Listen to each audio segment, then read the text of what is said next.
Hello and welcome, Dota 2 Crimson Witness community. It's myself, Malibujesus, and I am fortunate enough to be joined by none other than Permasneeze himself. Hello, my friend. Long time no see. How the hell are you?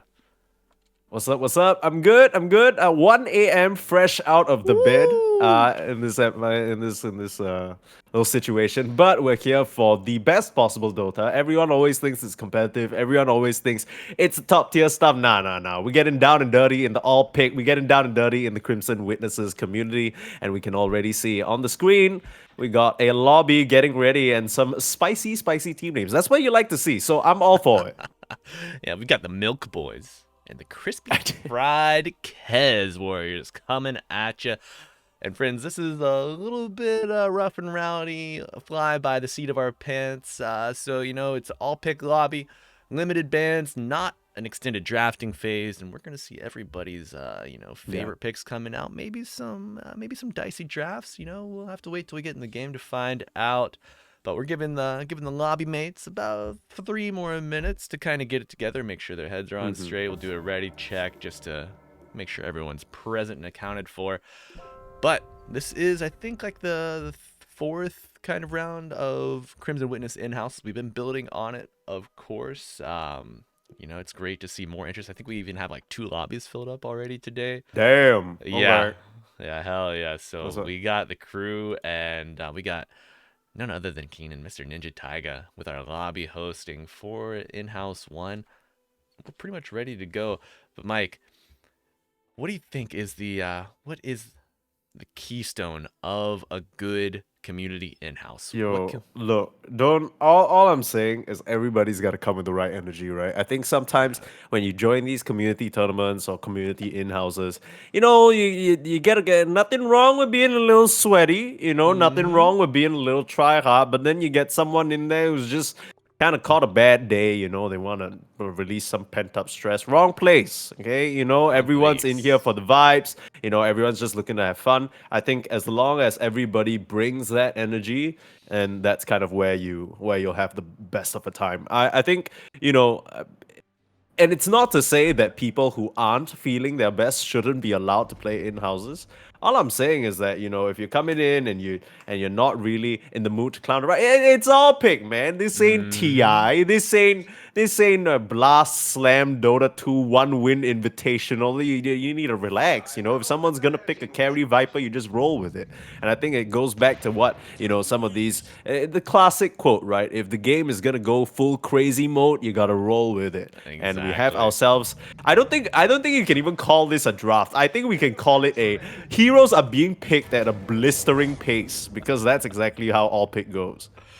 Yes, sir. And nothing really too far outside of the meta. I mean, only 3 heroes on the screen. We see an Abaddon, probably the most foreign candidate to that discussion, but Hoodwink, longtime favorite.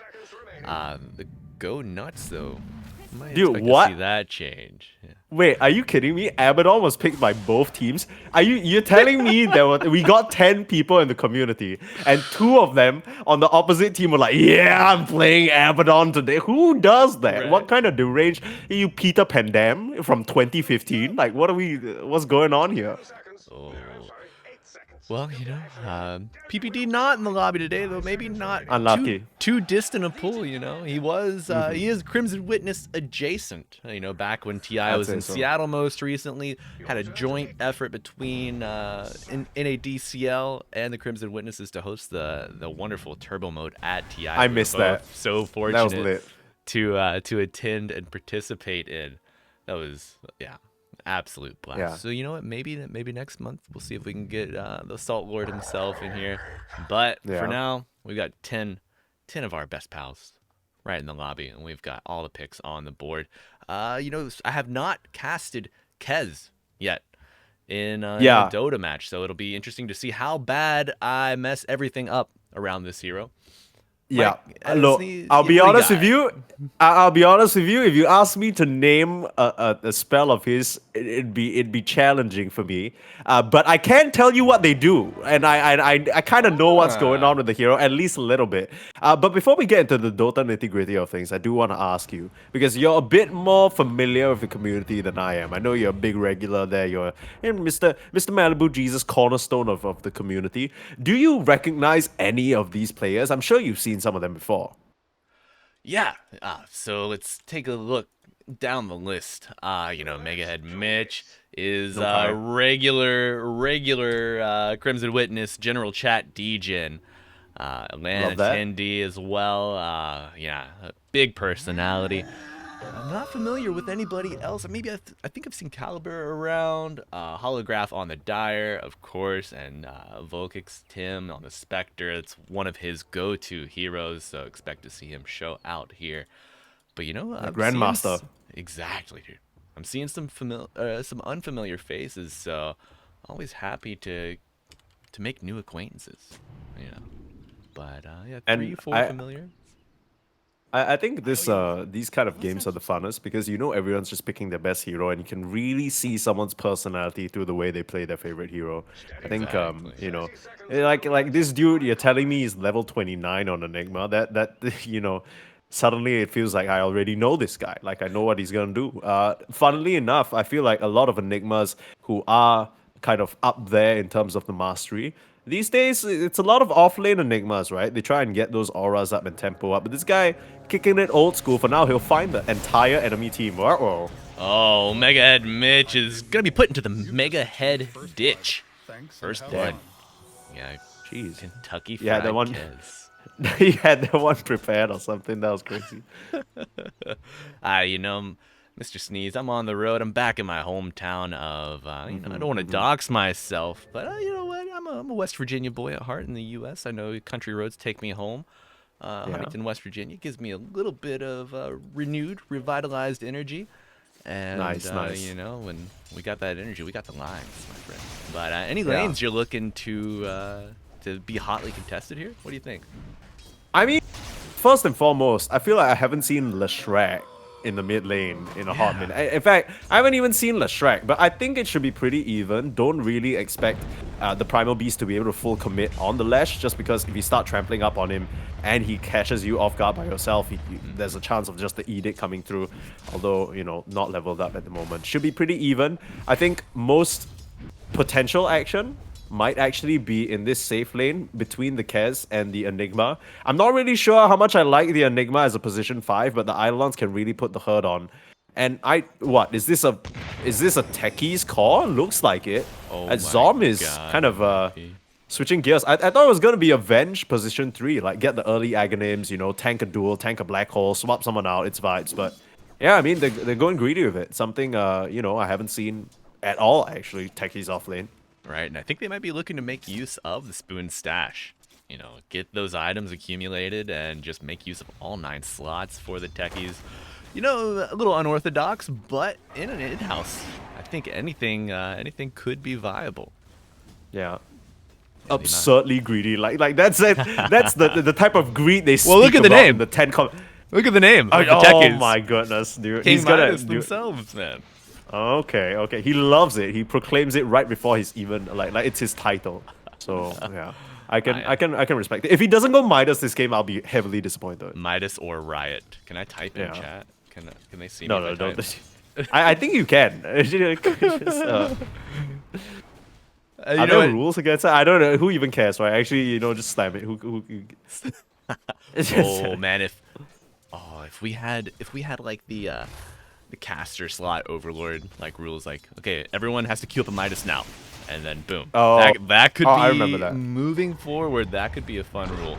But Sneeze, we were talking a little bit about this mid lane matchup, and I noticed the Leshrac, he's taking chronoptic nourishment, so his Diabolic Edict will be the one that hits buildings. I forget the name of the other facet where the damage is just more rapid, but it only targets heroes and like units instead of towers. It's one of Right. those facets that hasn't been fully discovered yet, and I think even the people who try to experiment with it haven't really been able to make it work. I think its Diabolic Edict is such a strong spell by itself in the way that it functions, able to kind of divvy up between just pressuring an individual hero like we see here and a tower.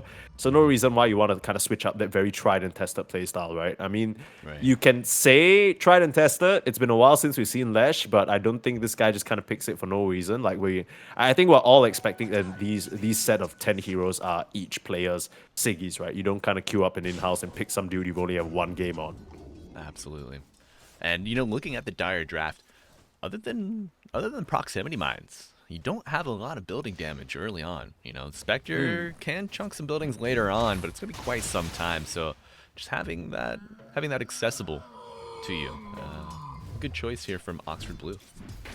Yeah, I'm kind of wondering what the game plan is from the Dire, at least, because it feels like for their draft to work with the Spectre and, the Techies core, I'm not sure whether they're just going to go like hyper greedy farming and all three cores getting their first major items first. But I feel like for a Spectre to succeed, you kind of need your team to be making moves around the map. And the Venge CM can lock people in place, but it really relies on the Lesh having a good game to pump out the damage. So nice to see that he's already top of the CS, not really creating a gap between himself and the Primal Beast yet, but yeah, I mean, Lesh, the one thing you want to make sure of is he doesn't get hampered too much. Absolutely, yeah. I see a lot of early game kill potential between the mid laner, the off laner, and the supports. They can really connect well to these lanes. And if Spectre, let's see, Tim, 13 and 2 to the LC is leading the CS, neck and neck with the Leshrac. Could be a little kill opportunity, but we do see CM go down here in the top lane. Behind the tower. No! Vokix, you lose your courier. I think Vokix, he's in this situation where he's dealing with an LC and a Hoodwink. His support just died. He's getting away from the tower. I think this is like, you just kind of accept what you can get at this point, right? This is arguably the best case scenario. It could be worse. He could be dying. You're still full HP. You're still vibing. A Holograph has actually bought 7 tangles. Woo! This guy is... He's a terror for the forest, I believe. Yeah, no Timbersaw, so Holly just says, you know what, I'll be my own agent of Arbory Destruction. Let's go. Yeah, Culling Blade CM win. Yeah, I mean, what? she can kind of cosplay a little bit, right? Because Timbersaw has that innate where when he destroys trees, he gets mana back. You can just kind of pretend. You're just getting mana passively anyway, but Zalp. Finding another kill onto Holograph. That is not pretty. I feel like CMs can always fall into this kind of trap where you die once, you die twice, and suddenly you're 218. You know what I mean? It's a very steep downhill fall. True. Vokix is going to need help soon if the CM keeps this up. Yeah, Twin Gate play could be in the future here for the Dire.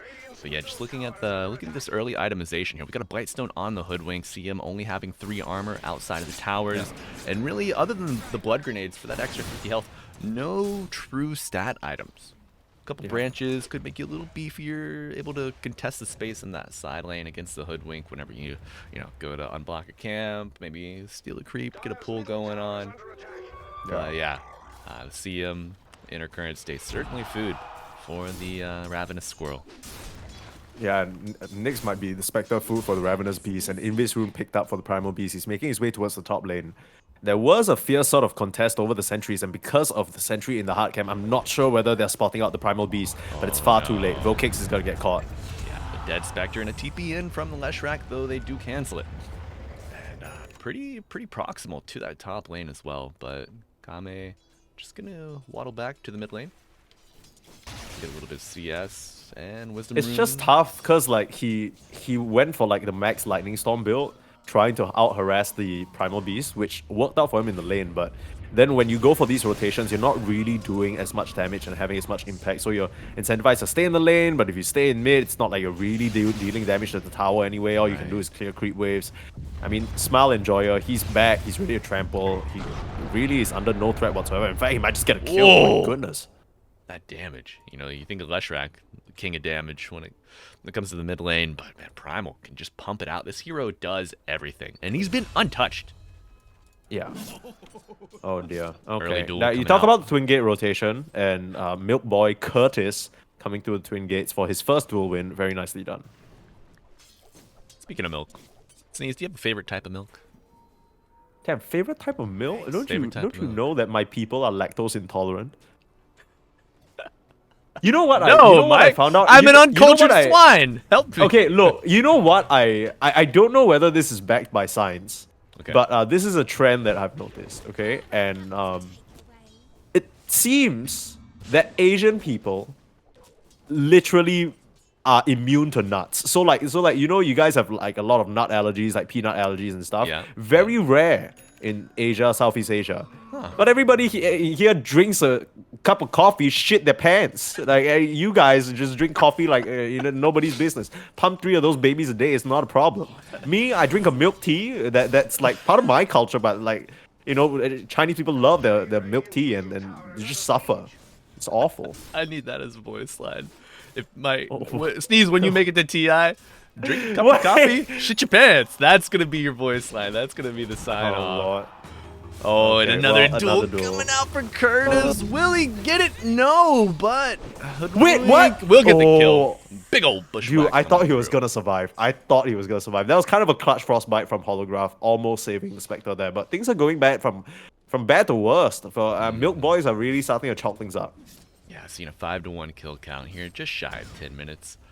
The off lane, aside from that LC rotation where they got the duel on the bottom lane, this Kez has kind of been kept down in terms of HP, but a big wand is available, and of course, their After Dance is a great tool to turn the tide of any fight. Gonna blast off Steel Creep Camp. Ooh, but this Primal down here. Who do you think dies? Venge, certainly. Oh my god! Yikes. Yikes. I mean, the Primal Beast is a full, like, three levels ahead of them with the AD rune. Like, it's not happening. I think it's just weird to me because when you think of a Venge Techies lane, people gonna die, you know what I mean? But turns out it's them who are the ones dying, and looks like the Lash might be next, my goodness. What's the duration of an amplified damage rune? A bit too long, I think, is what the Leshrac is thinking to himself right now. Yeah. Like he's like, dude, you made an excursion all the way to the bot lane, popped the AD rune, killed my bench, came back. You still managed to kill me. 7-1 right now. The Primal Beast is like alone controlling this game. And yeah, great circle out because why they just haven't gone back for this Wisdom rune, taking it a bit later, and I mean, not even getting to level 6. So definitely suffering a little bit here on the Dire. All right, let's see TP top here. LC is gonna get the duel on the Vokix. Tim going down on the Spectre again. Holograph looking to throw those snowballs, and Kame gonna hit a beautiful split earth with the techies going in and getting the kill. LC will fall. Credit going to Leshrac. And a good swap here onto Zop. Will it be enough? Frostbite anchoring him in place, and the Primal on the back line. Now you gotta protect your Leshrac. Kame looking to go down again. Split earth misses. The Pulverize coming out. The damage is dealt. Leshrac falling. Low Vokix coming in with no, the black hole holding him in place. The Primal's out. He hits a mine, but it's not enough. Tim on the run. Another proximity mine. Gonna buy a little bit of time, but it's not enough. Caliber gets the kill. Your Kez getting on the board early. The Battle Fury build up, but he's getting involved. Another 15 wand charge. He could make this dive, maybe. I just feel like there were so many small details in that fight that just went wrong for the Dire. It almost felt like they were gonna be able to connect on some of these kills, but the Primal Beast slipping away with a sliver of HP.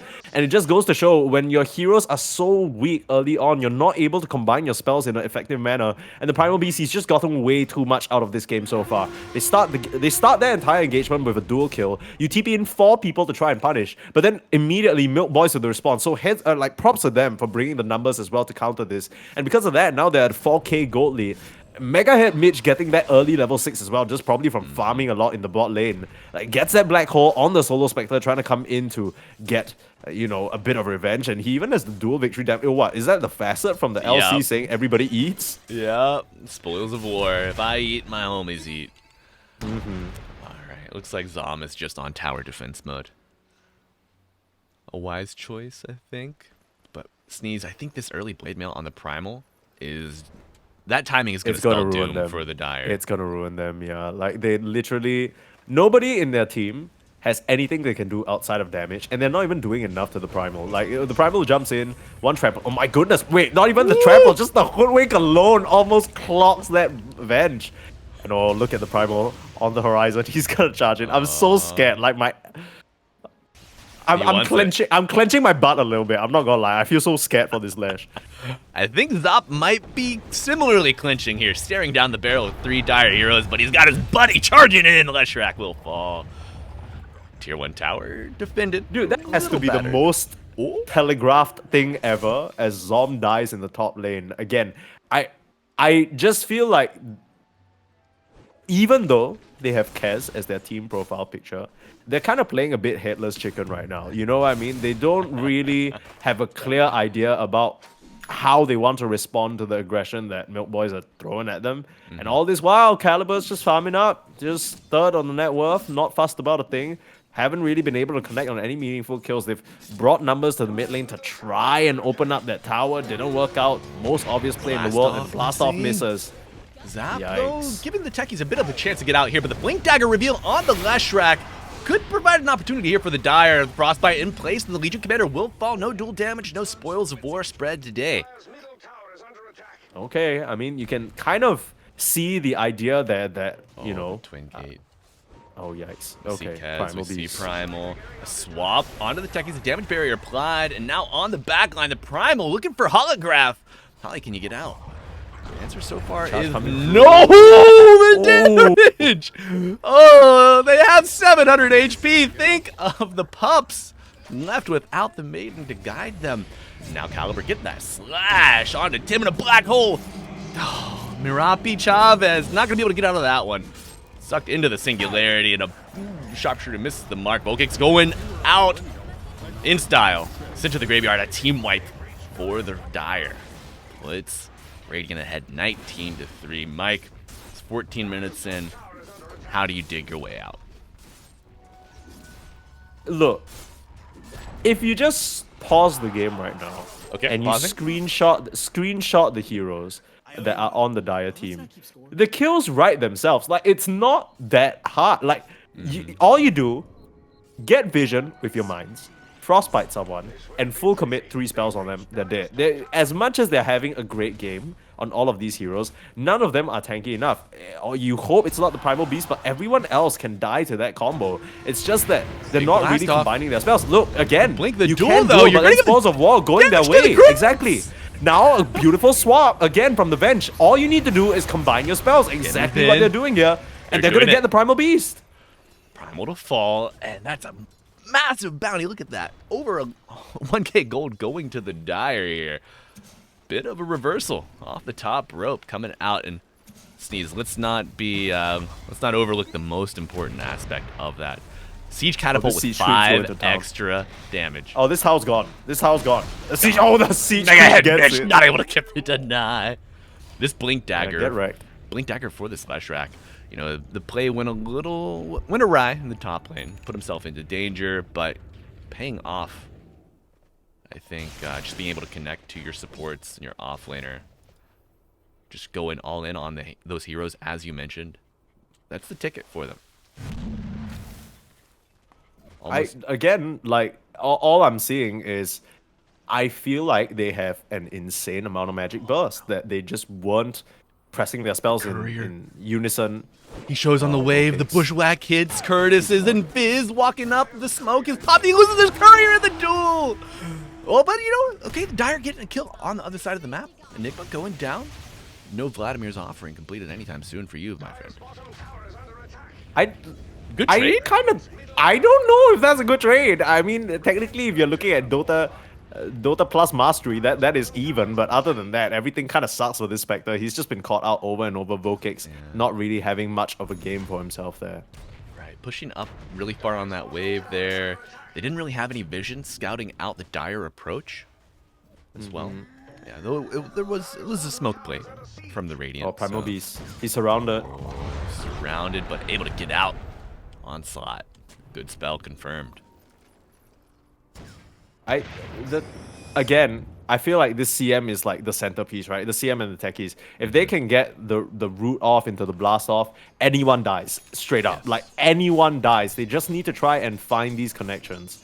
Because I'll be honest with you, I thought the techies would go a bit more for a right-click-esque build down the line, but he's just gone full magic burst. So you know, you need to play for this timing. You need to get in the mix of things, start punishing these heroes, because as it stands, net worth wise, you are slipping further and further behind. It's 20-6. You're not farming as much of these as these calls are on Milk Boys, and they're getting real nice and juicy. Yeah, I think maybe he's kind of like trying to assess like how can I help my Leshrax's game. You know, get in there, lower the magic resistance. The proximity mines, of course, also lowering the resistance. So you get that Shiva's, the Shivas on them as well. You can really amplify your Lesh's damage early on, and if you can do that enough, maybe like win 2 or 3 small skirmishes, it might be enough time for your Spectre to kind of bounce back. But you know, proof is in the pudding, and we're gonna have to see if it comes out. Yeah, the Spectre working on the diffuser right. now, so that's going to be the next timing potentially for Vokix to want to get involved. But hey, you know, if a good fight presents itself, like it might right here, Here it might just go for it. Linking in, but the swap back on the Leshrac to give it a little bit of damage barrier, get him out of danger here. Curtis is in, gets the duel, but it's gonna go the opposite way. Dire winning that one, and now Kez is in, gets the swipe with the black hole, pulling him in. 1 kill confirmed. Holly going in with the freezing field, but it's not enough. Turn on the back foot, the Kez will fall. Kentucky Fried Kez coming out in front of us. And that's a drive-through order for the Primal Beast, cleaning it up. Ultra kill for the Birdman. Goes down, but ends up with an ultra kill, so I don't think he's too sad about it. He's got to pick up his BKB, top net worth. I mean, that fight was a 1 in a million for the Dire, given that they were able to actually start a fight, and the Primal Beast was nowhere nearby. I kind of feel like Curtis, I get his thought with trying to duel and buy a bit more time, but he ends up giving quite a bit of damage, spoils of war, if you will, over to the entirety of the Dire. They just need to find more fights like that. I know it was very painful. They lost 4 heroes, stings, but you just need to keep this action going and trying to force more losses on the side of Milk Boys. Yeah, you know, let's get them crying over some spilled milk here. That's gotta be how your top lane motivation gets duel. back into it. The duel coming out of the top, the sharpshooter gets the kill. 50 damage on the LC. You've got some squishy heroes on the Dire too. I feel like this 50 damage in this game feels like 100 damage in a game with more like bruisers kind of drafted up, you know. Zap has a Maelstrom, and his Acorn shots are already kind of chunking these heroes. So yeah, and the 50 damage is going to go a big way for the LC. And I think one of the things that you can fall into the trap of as an LC is, oh, okay, you know, I've failed 1 or 2 duels, I've given over some damage, it's a bit cringe, you know, I'm going to play a bit more, you know, passive. But I like what Curtis is doing, you know, he's balls to the wall, he's just going to go for the duels regardless. He trusts that his team will clean up, and they absolutely do. Might get found though. Found the LC, pops the Blade Mail, looking for a reversal. The swap will give a damage barrier to the Leshrac, though the falls 1 for 1. LC maybe expected to back up a little sooner there. Yeah, I think the LC thought that she just had enough tankiness to kind of out-blade mail them, but very nicely played from the bench. Has to give their life away for it though, unfortunately, just bodying that sharpshooter that would have finished the Lesher's life. So yeah, more decent trades again as the Milk Boys try and venture closer and closer into the Dire area on the map. They find themselves in stickier situations that, honestly, Kentucky Fried Kez are responding pretty well to. Yeah, you know, as the game's kind of gone on, I think they warmed up a little bit. You know, get that the first 15 minutes out of the way, just kind of take your lickings, you know, take your medicine, and now responses are looking good from the yeah, it's legit like eating like fried chicken, right? You don't do it first thing in the morning. That's just wrong. You kind of got to let a bit of the day to seep in, and then you start craving that grease, start licking your lips, start going for these kills. It's I mean, Kame, he started with a Blink Dagger, so the fact that he's been able to just kind of farm up a Yules and a Kaya as well too, just this kill participation is huge, but a big smoke potentially for Milk Boys as they try and invade this triangle. Yeah, dual smoke response from the Dire as well. The proximity mine pops, so they get a read. A big swap here though. They're in on Kez. He has the BKB. We'll pop it, and the slash is coming out, winding down the Dire team. Curtis with the duel as well. Holly to fall. Primal charging in, and the grapple coming in, looking like Yamato. Oh, 1 remains, but I don't think Merope's going to be able to get out of this one. And that, another full team wipe. Radiant surging ahead. Usually it takes 2 to tango, but Caliber, he just raptor danced on them all by himself. Like, tried to initiate on the one target that they caught off, where they saw the proximity mine on the left blow up. They tried to go for the target that was wrapping in the Kez, but the Kez already at the BKB, and even before he even BKB, he just popped the Raptor's dance and there was nothing to interrupt him somehow. He was able to get that full heal off of 4 heroes, slashing up all of them, and the entire follow-up from Milk Boys completely clobbered KFK. I mean, that was just, for the situation they were in, where they had vision, or at least knowledge of the gang coming with proximity mines, that could not have gone any worse. No, certainly not. And Mike, you gotta think, you got a couple stuns available on the Dire, but this BKB on Caliber, you have nothing that pierces other than a swap. You don't really have a way to interrupt this BKB channel. And I'm looking at Milk Boys, they got a lot of channels that you gotta be on the lookout for. Oh, they get a nice kill on the top lane though, onto the Hoodwink, who's just sticking around trying to push. That's Pinata. That's a lot of money. That's a fat squirrel. I didn't know they had. I didn't know they had like gold in those acorns. What the hell? What do you think they stuff their cheeks with? Yeah, that's true. That's true. Greedy little buggers. But yeah, no wonder nobody likes them. Still, free ages though for the Kez, and I mean Caliber, he wasn't going down before, and now looking at a nullifier, these guys are gonna die on the Dire. They really need to try and make the most of these opportunities. The items overall, honestly, not too lacking. It's those huge kill streaks that are sort of giving them quite a bit of money, especially onto the cause, right? Like, so Vokix, he's finishing up that Manta soon. Kamel not going for the BKB, which I kind of understand this game. There's just a lot of uncontrollable damage that you can't really resist with it. And gonna go and try and finish up that Bloodstone. So yeah, the core items are coming up for the Lash and the Spectre. The problem is, can they find the connection and can they find the fight that they want? Because so far, things should get easier with Milk Boys starting to run up into these very linear paths as they try and push tier 3s and stuff like that, allowing for you to set up. You just need to be ready for it. You can't just keep getting caught with your pants down like that. True, true. And I think with the Crystal Maiden getting the shards, Crystal Clone's going to help Holograph survive a little more, but I may have spoken too soon. Here at the top, the tier 2 of BKB used on Smile Enjoyer. Leshrac getting the Yules to get him up out of the damage. It's not enough though. Now Radiant on the back foot, but I think Smile Enjoyer is just baiting with this amplified damage rune. They want to fight. And an interesting split from the Dire. Mike, how did they get out of this one? They just kind of fought the show on the wave, but I don't think that Milk Boys are fully aware that Zom is still here. A couple of scattered pings as Curtis on the hunt. You gotta split. You're dragging them towards your Lesh. You don't have a TP. I mean, I think you just might need to eat this, unless... You think they could turn? There's no BKB on the Primal. They're going in for the turn! The Blade Mail pop, the Yule's getting him up, but you gotta expect a duel to come out here, not even. Dude. No.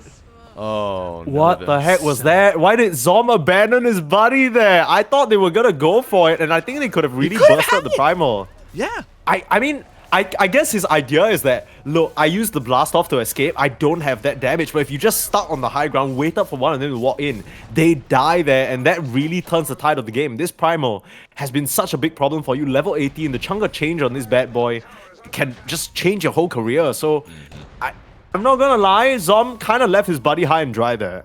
Yeah, especially when you consider the Yules on the Leshrac. Just use Yule's Blast Off. It's a great combo. It helps you land your split earth. Like, a big 1-2 punch there, but it misses wide right. Big concentration of heroes on the bottom side of the map here. Caliber scouting ahead. Got the Aegis, but a nice duel onto the techies. Your offlaner dead just like that. This is karma. Punch. This is karma. This is what he gets for ditching the Lash. I'm not gonna lie. This is just karma. Brutality. That's no karma on the CM. They just wanted to make a snowman, like, oh. I respect the bench trying to come in to save her buddy, because that's her god-given duty, but she's gonna go down as well, because Caliber's just swapping all over them. I feel like there were very, very brief moments of potential turnarounds for Dire this entire game. But I feel like every single time they're given an opportunity, they kind of just fumble the bag a little bit. And Milk Boys, they've just been riding it all the way. Yeah, I'd love to see the Kez Commandos, be able to pick it up somehow. I think Leshrac Shard could be helpful on these following high ground defenses, but you gotta imagine. Oh, they might try for a fight. Here. Okay, wait, what? Blast off in onto 2. You got the BKB available, and the Aegis still, but a duel gonna hold him in place. LC will fall, and now they're on the Dire. Shroop. Leshrac going down. Spectre ulting in, but gets right back out into the top lane to farm. 2 for 1. When you're behind, you lose your tower, but, you know, beggars can't be choosers. Yeah, I just feel like the Dire, they are just on different pages here. Zom goes in with a great initiation. You just imagine if the CM Glimmer capes in and just frost like, just ultimates or something, and then the spec comes in, they pick a target, and then they actually focus someone down. Oh, Speaking of focus. No, Volkix. Yeah. That's a very nice move from this Primal Beast to catch the Spectre off guard. I don't think they were really expecting anyone to come for them there. But yeah, just further putting the Dire in the dirt. I think series of gotta commend them. I think Milk Boys have done a great job this game keeping themselves ahead and making aggressive plays. The few moments where they slipped up, they haven't been punished as well. So lucky them / like well played by them. Okay, you'll set up onto Kez here. Split Earth will not land due to the BKB. Easy Now BKB. Kez going for the combo reversal. 1 to fall, 2 to join him. No duel. Double kill for the Caliber. This chicken learning to fly here. Learning to fly. Yo, Caliber's been in the air for a hot minute. Haven't you noticed? He's soaring, dude. This guy having a brilliant game. 20k net worth, 12, 1, and 14. This is the kind of thing that you make a highlight reel of, and then you send to like Dota cinema, and then it's like first day of the new hero release, and you just see some random dude dominating in the game. This is what it looks like. This is the highlight reel. He's having a great old time. Yeah, Caliber trying to go viral here as the Kentucky Fried Kez falling victim to their bit of a cough here. Looking a little anemic. Got 2 lanes of racks left. Do you think the Orchid on the Spectre is the go-to good build here? Oh, well, hold that thought. Blast off on the swap back. Caliber, no BKB available. Well fall to the dive, but a big black hole coming in. And Rise getting 2 kills for the Radiant. Mega Head Mitch trying to survive here, but the damage of the Ags with the break. Oh, the Split Earth is repeating. The shards picked up for the high ground defense. Okay. But a 2 for 4, a 1 to 2 ratio here on the trade. You come out ahead on the Dire, but you just got Midas left. I don't think they had that Midas touch. So what is this Kaya doing in his backpack? Like what? Well, he's got the spoon. About it or something? No, spoon stash. So it's active. No, I get it, but like why? But like why? Just put it in your main. No. Just put it in your main. You still got room, bro. It's like. See, but if he didn't have it in his backpack, then the facet would be useless. Right. It's about the message, right? It doesn't actually matter. Yeah, like, exactly. Okay. I get it. Look, 28k gold lead. That fight, again, I think all I'm saying is, Malibu, you're looking at their items, you're trying to analyze this like a normal game. I don't think their draft is bad. I just feel like every time they try and use spells, they're like kind of accidentally shooting each other in the foot. Did you see that? Like blast off into swap back on the Split Earth. Like somebody needs to go into that team room right now, the Discord call, and say, look, fellas, this is step by step how we're gonna initiate a kill, right? And just lay out those very clearly, because everybody is just a little confused right now, and Kamel might just be a bit dead. Enjoy here, Kame looking a little confused. And no BKB needed between the Kez Prime Kamel combo. or Kame? It's Kamel. I think Kame. Sorry. Kame, yeah, it's an I. Kame. And regardless, he's looking kind of dead right now. Bit of a setup in the top lane though. Oh, what the bait? What the throw? No, dude, he was like, yeah, surely my CM will be able to kill this LC who's level 18 and like who can purge your frostbite. Yeah, I don't know. I think 230 dual damage, like you mentioned, very squishy heroes on the Dire. It goes such a long way. But honestly, it feels like this game, it's been tough for them to really come up with some sort of defense. A series of fumbles, I think, in the opportunities that they were given. But overall, really nicely played from the Radiant to Milk Boys. They just kind of took the advantage that the Primal Beast had from the mid lane and ran away with it. Curtis as well on the LC just played a phenomenal game. Link, Kame trying to save his ancient, gets punished with Nullifier, pulling him back down from the clouds. The Yule Scepter of what? Yeah, GG's got to be called. Yeah. Yep, coming out 32 minutes in, and your first in-house of the day. But let's give Megan Mitchell a little bit of credit for this. Black Hole says, I've got a grudge against the Vokix. Reported for Toxic. BKB meta, yikers, exactly. Cringe. Who builds BKB on an in-house? Like, Dude, come on. look, Come on. Zom, respectfully, even if they didn't have a BKB, your team wasn't landing those spells, okay? We gotta be real. We gotta be real. Like this, if you guys manage to just kind of pull it together a little bit. But yeah, I think I see the vision, you know what I mean? I think their draft was really fun, really cool. I think there were some pretty interesting ideas there. They were all at one point gung-hoing it in and doing a shit ton of magic damage. Yeah. But that's just not gonna be enough, especially No. if you're if your lanes go that atrociously. I think it ended up being Crispy Fight Krez kind of the ones stepping into the absolute meat grinder instead and being the ones churned out. Yeah, I mean, Milk Boys synonymous with Meat Grinder in this first match at least. I think Meat Grinder, I think Wood Chipper, I think absolute rip roaring chainsaw of a draft here, and they rode the success off of that landing stage. And as we expected, Crispy Fried Kez to come out with that twin gate rotation, help their off lane, maybe just kind of let Spectre go into the jungle. We see Milk Boys take full advantage of that and Stampede to a win there. But Mike, if you had to give an MVP out, the Crimson Witness MVP of Game 1, who would you give it to? Okay, do you want like a real MVP or do you want like a whoa whatever I say goes MVP? I want the whatever you say goes MVP.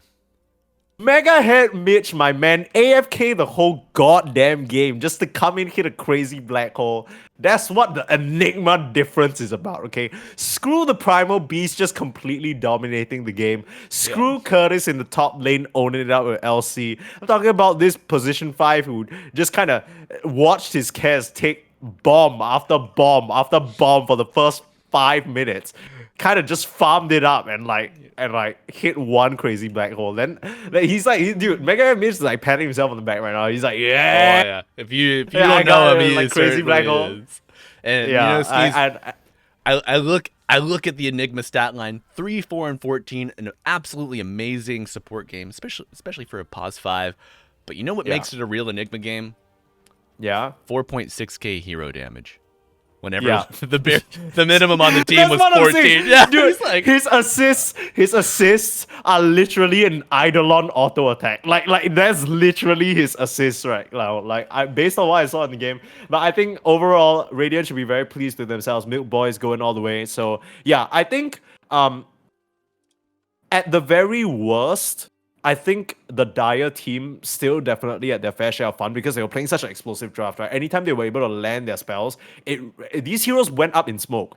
It's just a matter of like, maybe it's the first in-house of the day, you know, you haven't warmed up, you just came back from work. I don't know what. Oh, okay, wait, no, not from work. It's the weekend. You just had your little lunch. I know I'm a bit of a, frequent victim of the lunch brain fog. You know, I come back, I'm not really my sharpest. But yeah, maybe after this game, they've warmed up and they're ready to go. and you know what? After this game, friends, I don't know about you, I need a little bit of a break. I got to refill my coffee. I got to put on some deodorant. I'm getting a little sweaty in here with all this action. But friends, we're going to take about a 5-minute break, and we'll be right back for in-house number 2 of the day. This is Malibujesus and Permasneeze saying hello, and we'll see you soon. Don't go anywhere.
All right, hello and welcome back, Crimson Witness community.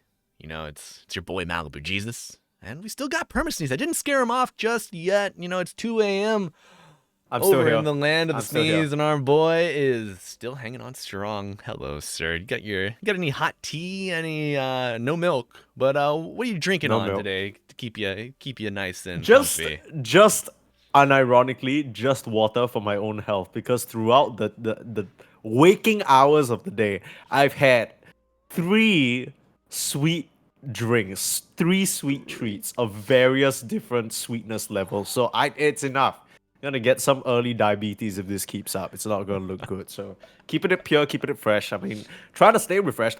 That game number one was pretty fun. I think there was some when you watch these in-houses, you're not looking for crazy drafts, insane strategies. You're just looking for chaos, and that's exactly what we got. Maybe more on the receiving end of that chaos, unfortunately, were Kentucky Fried Kez. They just kind of got trampled on quite literally. They had potential, and hopefully some of the players aren't too demoralized by that game number one.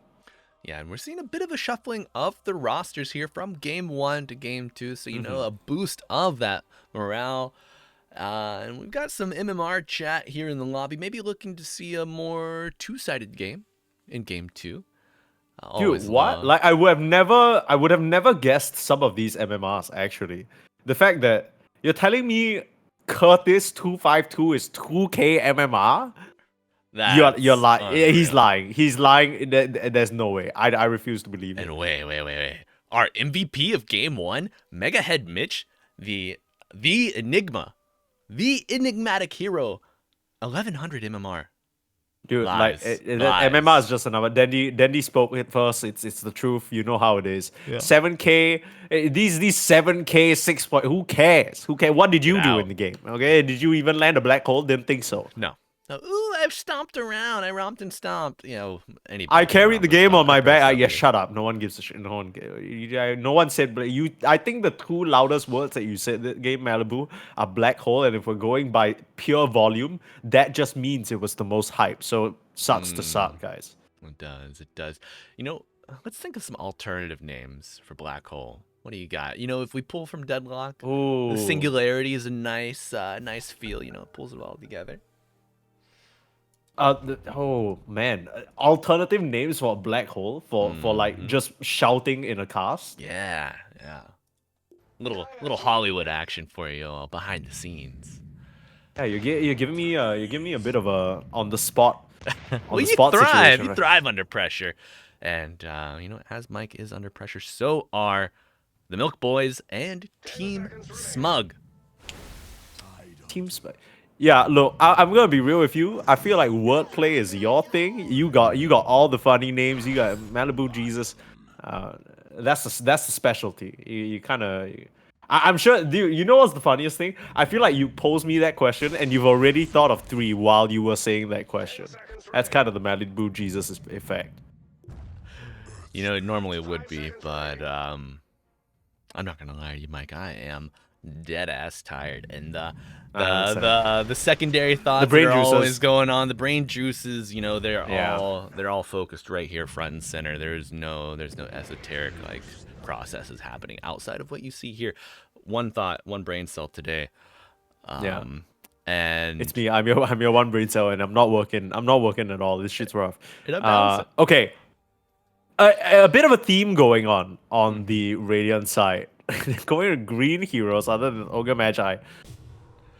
But he's an Ogre Magi. Not a lot going on up there. So yeah, green he's is just blue. Like me for real. He wouldn't be able to tell you the difference. Like it's literally the Ogre Magi is literally me and you right now. We're just kind of like zoning out at the screen. Just two buds hanging out. Just two guys. Zombie's gonna pick the techies again. He needs to redeem himself, dude. And he's going with the secret sauce facet this time. Okay. So a little bit of an empowered blast off happening, and maybe it'll be to their benefit as we get underway for game 2. Milk Boys versus Team Smug. The MMR shuffles happen, maybe a little bit more balanced teams coming out here in this match, and of course, you've got myself, Malibujesus, joined by Permasneeze on the mic here today for our second Crimson Witness in-house of the day. Welcome and hello, friends. If you've been with us, thanks for sticking with us. And if you are just joining us, kick your shoes off, stay a while. And if you're inside, I hope you take your shoes off at the door. No dirty feet in the Crimson Witness house. That is house rule number 1. Lord. Keep that dirty. You track mud all over the cheese. Come on. Don't disrespect the Crimson Witness household like that. My goodness. Okay, hero-wise, it's cool that Smiley Face Enjoyer is once again playing a very similar hero to the Primal Beast on the Earth Spirit, where he's looking to just kind of dominate early. We have a new contender coming in, though. Potato just... Dude, this guy's bossing. He does not give a shit what is on that high ground. He just straight up saw an enemy, ran at him. And I think that's good strat going into the Ogre, because it's likely that they're going to have the learning curve facet, which means they are useless. Uh-oh, Curtis. Not paying attention. No, Curtis! Not like this. No. Maybe the 2200 MMR wasn't a lie. You were doing very well. BM. It's in-house. We can throw a little bit of sauce your way, just as techies. That secret sauce. Yeah, increased blast off damage. You can see the sheer amount of pain I was able to inflict on that poor partner. Wait. It's kind of rough. I sneezed. What? Dude, what is in the secret sauce? Like, what do they mean by that? I think it's less viscous than you would imagine and a little chunkier. Probably some gunpowder, maybe some shrapnel. Maybe a bit of marinara in there as well, like just for good flavor. The marinara is blood. If we're being honest, it's blood of the techies. Oh my god, yeah. Jesus Christ. Okay. Yeah, this is not the sauce you're looking for. I hope not. Yeah, not your nana's sauce. Yeah. Okay. So, screw the Dota. What's an affectionate word for grandmother? In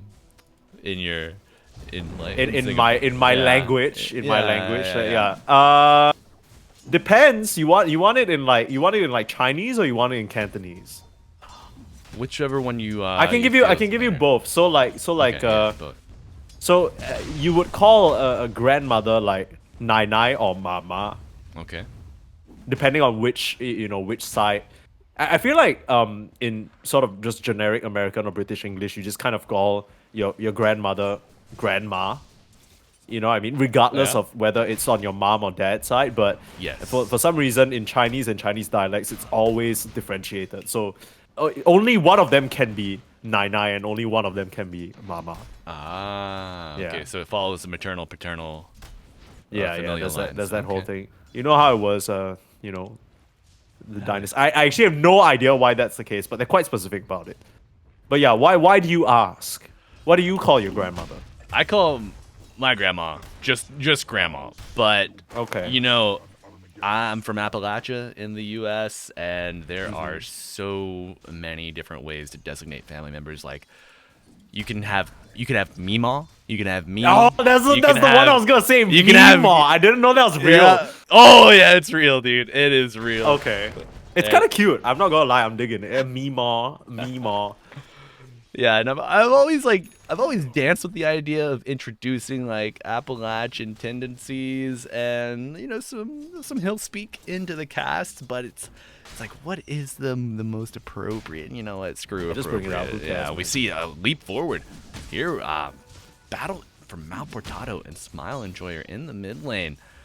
Grandpa versus what do you think? Earth Spirit's more like an uncle type or cousin? Nah. Earth Spirit's like your great grandfather who doesn't even talk. Like he's just sitting there in the chair. It's the face. It's the face. It's the face. Dude, you literally don't know. Like you show up at the family house and he's always in the same seat, and you have, honest to God, touch your heart, you have no clue whether he's alive or not. But he's still there. He's not really reacting. You've probably seen him say one or two words and it was just like a grunt. Rolling forward super aggressive though. Malpotato's kind of laying the hands on him and the lightning. Oh, he gets the lightning. Wow, okay. That's kind of huge given the MMR that they were reporting. 6.9k on Smile Enjoyer, and he enjoys some time in the grave. Yes, sir. back, just like your great grandpa probably, mine especially, joining the Dead Granddad's Club. Oh, man, yikes, Mal okay. Portado puts him in the dirt. It's been plenty of time. But these Yeah. other lanes, I feel like, What are you dude, I feeling? feel What are you like feeling? much like great grandfathers, he had no business being there. Like I don't. Like, I don't Just like Midas getting walked down, going for the neutral kryptonite, but it's not enough. oh, Pre almost. I respect the effort. I respect the effort. He kind of honed in on that potential play like immediately. So you can tell the boys are he's activating those neurons. They are firing, unlike mine, struggling to reach that synapse. But damn it, we're trying. And you know, Mike, are you much of a mariner? Have you ever been on a boat before? Okay, wait. I'm thinking of the Curtis Tide is Hunter. going Yeah. to- Oh no, pre-app. Trying to get out. he? Do they go for this? You got a sticky bomb in one. Yeah. Nah. I kind of like this a lot more from Zom going for sort of a support-centric techies because I think that's where you can do the most work along with the CK. But yeah, on the topic of boats, no, do you get on boats a lot? Like Not a what's the lot. occasion? I've been on boats before. I will be on a boat again, I'm sure. Yeah, same. but- I mean I've been on them, but like I don't like think about my previous time on a boat. Unless you mean like specifically cruises. No, I mean I've been on a couple cruises as well, but I went fishing a lot as a kid. With some Right. so- Fishing fellas. little bit of boat experience there, but a big blast off onto the boatman himself, Tide Hunter, trying to get that anchor up so he can get the hell out of Dodge. Dire gonna call off their attack though, not wanting to fight into this netherward. Dude, this netherward, this thing, a curse, a blessing, depending on what team you're on. It's insane. Yeah. Insane. Yeah, I really like what Curtis is doing, and this is gonna sound silly of me to say, but he is simply right-clicking the CK relentlessly. It doesn't matter that the CK is gonna heal all of that damage up. It's the intent that matters. This is this annoying little fly buzzing by your ear. Pre-app also, Tie Hunter, pretty good hero into this sheer amount of burst because he can wash all that secret sauce off with the Kraken Shell that we saw just now. So should be able to just kind of survive for the most part from the physical damage. And then now they kind of move that cleanse sort of component of the Kraken Shell into the innate, so he's always going to have that blubber available. Yeah. Oh, I'm going to try though. Big Curtis, blast off, not quite as lucky. No secret sauce for him. Oh, Yeah. it's all over. And now Pre-app without his buddy. Gonna get walked down here. No blast off, but a reality rift will pull you back in. And Thunder God's Wrath coming out. Not enough. But you gotta imagine, no, just no aggression. It does spot out the Earth Spirit rotation though. The Smile Enjoyer, rotation thwarted. Yeah, also a bit awkward because, he left the lane before that level 6, which isn't the biggest of deals, but it's so telegraphed when the Zeus is just standing in the mid lane by himself and you're not there, right? Because it's not like Earth Spirit's gonna go farm some stacks. He's not gonna be anywhere else. He's trying to gank. He's trying to kill your dudes. And right now, 7 minutes, it seems like a really strong early advantage already for Team Smug. They're gonna have a lot to be confident about. Yeah, up 4K. This is a total reversal of game 1. A more aggressive draft as well. Of course, personnel switched out a little bit, so maybe some of the strength, like the signature heroes, have changed and just a little more suited to play into what looks to be mostly returning Radiant draft, or roster rather. Different heroes, of course. Anti-Mage Kame under threat. About half health, but he goes aggressive here into the avalanche and the... No, Ogre, you got to do a lot here, but Mitch, what do you have for your anti-mage? Your Tide Hunter dies, your Pugna falls too. This Dire safe lane, formidable, to say the least. And Mike, I thought the Pugna was gonna be a better match for this Chaos Knight. You just decrep whoever he goes on, or you just decrep the CK. But Dire able to deal with this. And you got secret sauce in your eyes. Suddenly the Chaos Knight is all over you. It's a little bit too much for him to react, I think. Pragna not really gifted in the ways of having any HP whatsoever. Zom, he blast off. Oh, he's gonna go for it! 5,002 kills, baby! Number 5,002, how does it feel? Oh my god. Is that 5,002 blast off kills? Or No, just kills in general. Oh. Kills in general. That would be insane, dude. Oh man, the man is like 3 players in one, just in his desk, just sitting there. One on the mouse, one on the keyboard, one on the headset, on the comms. Yeah, that's the real secret sauce. How hard do you think that would three be? human beings Playing one hero. No, dude, what was it? Was it Heroes of the Storm that had Yeah. a gimmick like that, where like Cho'Gall. 2 players? Yeah, that was so dope. I kind of don't think they'll ever do something like that in Dota, though. That's way too deranged. There's so much grief potential, and Dota players are my like spiteful by nature. I've been spiteful, and I like am maybe one of the most. I'm quite a normie when it comes to Dota and IRL, so I can't imagine. I've seen some of the absolute sulfur and brimstone that just gets rained down in these pubs, especially in a. I mean, you're literally from North America. Like, I think it can. Like the thing about Southeast Asia is we talk mad shit and we flame each other, but like everybody's still trying. Like nobody actually. Everybody wants to win. Everybody, like at the end of the like, no greater prize for a Southeast Asian than being able to type easy after a game. You know what I mean? Like that's how they want to roll.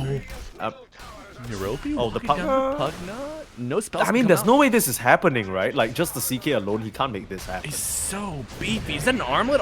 No armlet, but got the ult coming out. Now Malportado opening the door, and is it good? Is it bad? Getting healed up, and Pugna living forever, but the right click damage coming through. Zom has arrived. Blast off leading the way. No stun, gets cleansed by the blubber. See the TP response from Smile Enjoyer going in, stimming the defense, and they are gone. 1 down, 2 to follow. Pre-app lives through it all. Still has Ravage too.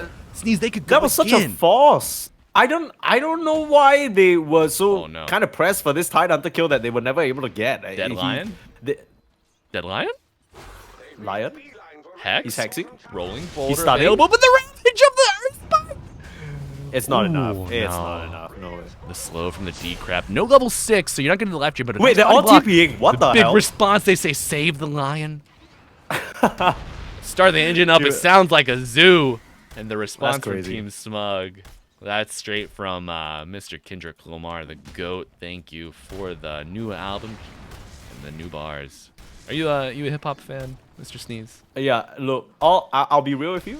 No disrespect to K-Dot. All I'm saying is the most memorable track on the album is TV Off. Everything else is like, alright. Maybe I haven't sort of come around to it just yet. Yeah. But something about him yelling, Master! is Dude, it's so it's fucking the good. best. It's actually so hype. But, Caliber, a bit of a miss on the toss. Unfortunate, there were too many sort of creeps just surrounding him there. But a lot of pressure being put on this tower. But I can't imagine Milk Boys don't want to fight this. Especially with Ravage. Everyone's a Ravage. What's the Get a Tide Hunter? Ravage. What's the Tide Tide Hunter walking in. Ravage onto 2-9. What you looking for?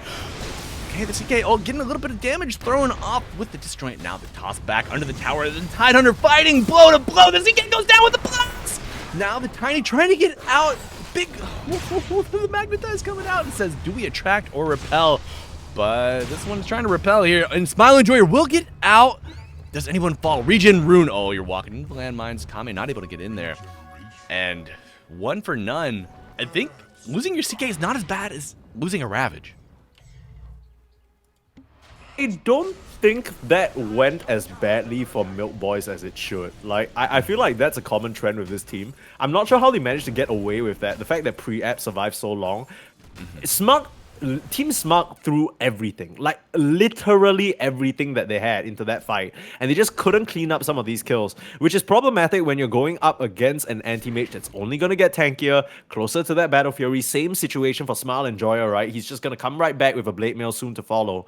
And suddenly, this burst that you've been sort of relying on is going to work against you. So, it feels like the window for Team Smug, as far ahead as they are, they need to keep this tempo up. If not, it's going to close on them real quick. Yeah, he said it, Mike. And what do you think about this No Boots Battle Fury build on the AM? 13 minutes in, a couple components away here. Kind of necessary for AM in this day and age, especially if your lane didn't necessarily go well. Like, CS-wise, he's 33-3. Like, that's...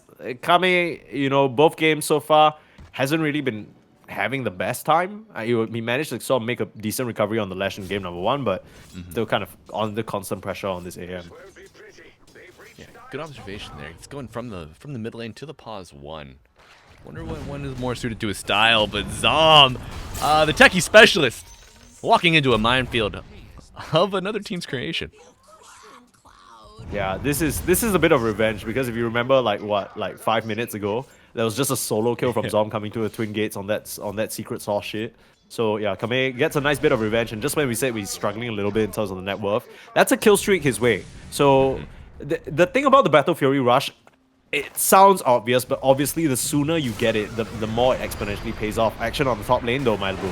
2 heads are not better than 1 in this case. Ogre getting gone on. You know, it took 3 heroes. Radio response comes out a little late. You do have Ravage up again. Your Wisdom Rune is protected with this rotation as well. And the dual timing of the Battle Fury Blade Mail. So maybe you expect to see Milk Boys go on the aggro for some fights to make room for that. No, Battle Fury AM. Okay, God, he's so low. Look at that. Yeah, I'll be honest. I think if I'm Mega Head Mitch, I'm like completely fine with that situation because he just basically wastes so many resources on Team Smart, and it's just an ogre. I don't know whether my eyes deceive me, but he might be queuing a Midas with the Gloves of Haste. But right now in his quick buy, it's only the completed sort of Soul Ring. So I don't think he has the completed components already. But oh, Curtis, he's just gonna get found here. So the support's continuing to go down for Milk Boys, but honestly, as long as your cores are farming, I don't think you care. I think there's a really good sort of recovery angle for them here, especially pre-app going for that pipe. The second you pick that item up, the damage on Team Smug is going to be negligible. Yeah, I love this rotation coming in from Team Smug. They get a support kill, and they know maybe a core is going to be vulnerable because of that death. Capitalizing with the toss, going on to pre-app with the Earth Spike follow-up, stun to the finger bang coming in. Reality was pulling him back, and dead Tidehunter. Blubber on the ground. That was really nicely executed. I'm honestly surprised that he decided to stick around to try and farm those ancients even after his watcher just kind of got taken from right under his nose. And my guy Mitch, he's playing with fire here. What is he doing with this crew? Hey, you ain't getting out of here, buddy. What the hell? No, okay. Go right, go left. It's the two voices telling him to juke different paths. Okay. Dire on a bit of a tear here in the past minute and a half. Up 3 kills over the recent exchange. Looking for this tower. You got your Blink Dagger Tiny. Gotta play aggressive before this Battle Fury AM is able to really... Oh, God, the minefield from Zong. Oh, yeah, jeez. It's like, come for this AD rune if you dare. Nice roll away is out. He doesn't have vision on the high ground, so he's not able to get the hex. Yeah. But yeah, very narrow margins there for Smile Enjoyer to escape. And he hasn't really been having the same success that he had in game number 1, right? I think Mel Potato has really shown up big time for this Team Smart. Yeah, just took the Earth Spirit to class here in the mid lane. Got that level 6 early, forced him to go top without Magnetize, as you mentioned, Sneeze. And Mal Portado is the keystone here, I feel like, in this Dire draft with the Reality Root. Pulling a Pokeback, he dies! Pre-app is in hexed! No Ravage just yet. Holding. He can't Ravage. If he Ravages there, they just lose this tower immediately, right? It's the threat of the Ravage that's keeping Team Smug back at the moment. And that's kind of what he has to bank on. Because the second he throws that out and Smile Enjoyer isn't in position to try and contest, it's kind of over. God. Dude, on my command, unleash hell. That's exactly what Zom is saying. And you know, Techies sometimes has some mana issues getting this minefield on the map. But you got the Lion. Mr. Mana Battery himself. Bro, Zom is playing a favorite Cantonese game. It's called gambling. He's like, okay, if runes spawn stop, lucky. But if runes spawn bot, you guys are absolutely screwed. Like, there's no Mel Potatoes getting this every single day of the week. Like, there's no way you fight into this actually. Yeah. Zom looking like my Nini down here on the bottom rune. Going in. Oh, no. Okay, Mega Head Mitch unironically just needs to run his body in and Caliber and Hunter Zao, Killer duo. Double blinks, right, on these two heroes, if I'm not mistaken. Yeah, and of course, you know, AM, he's just farming, so he wants his power treads on agility, you know, maybe getting a little bit of a tread swap for the blink mana efficiency, but gets caught with his pants down. Only 890 health.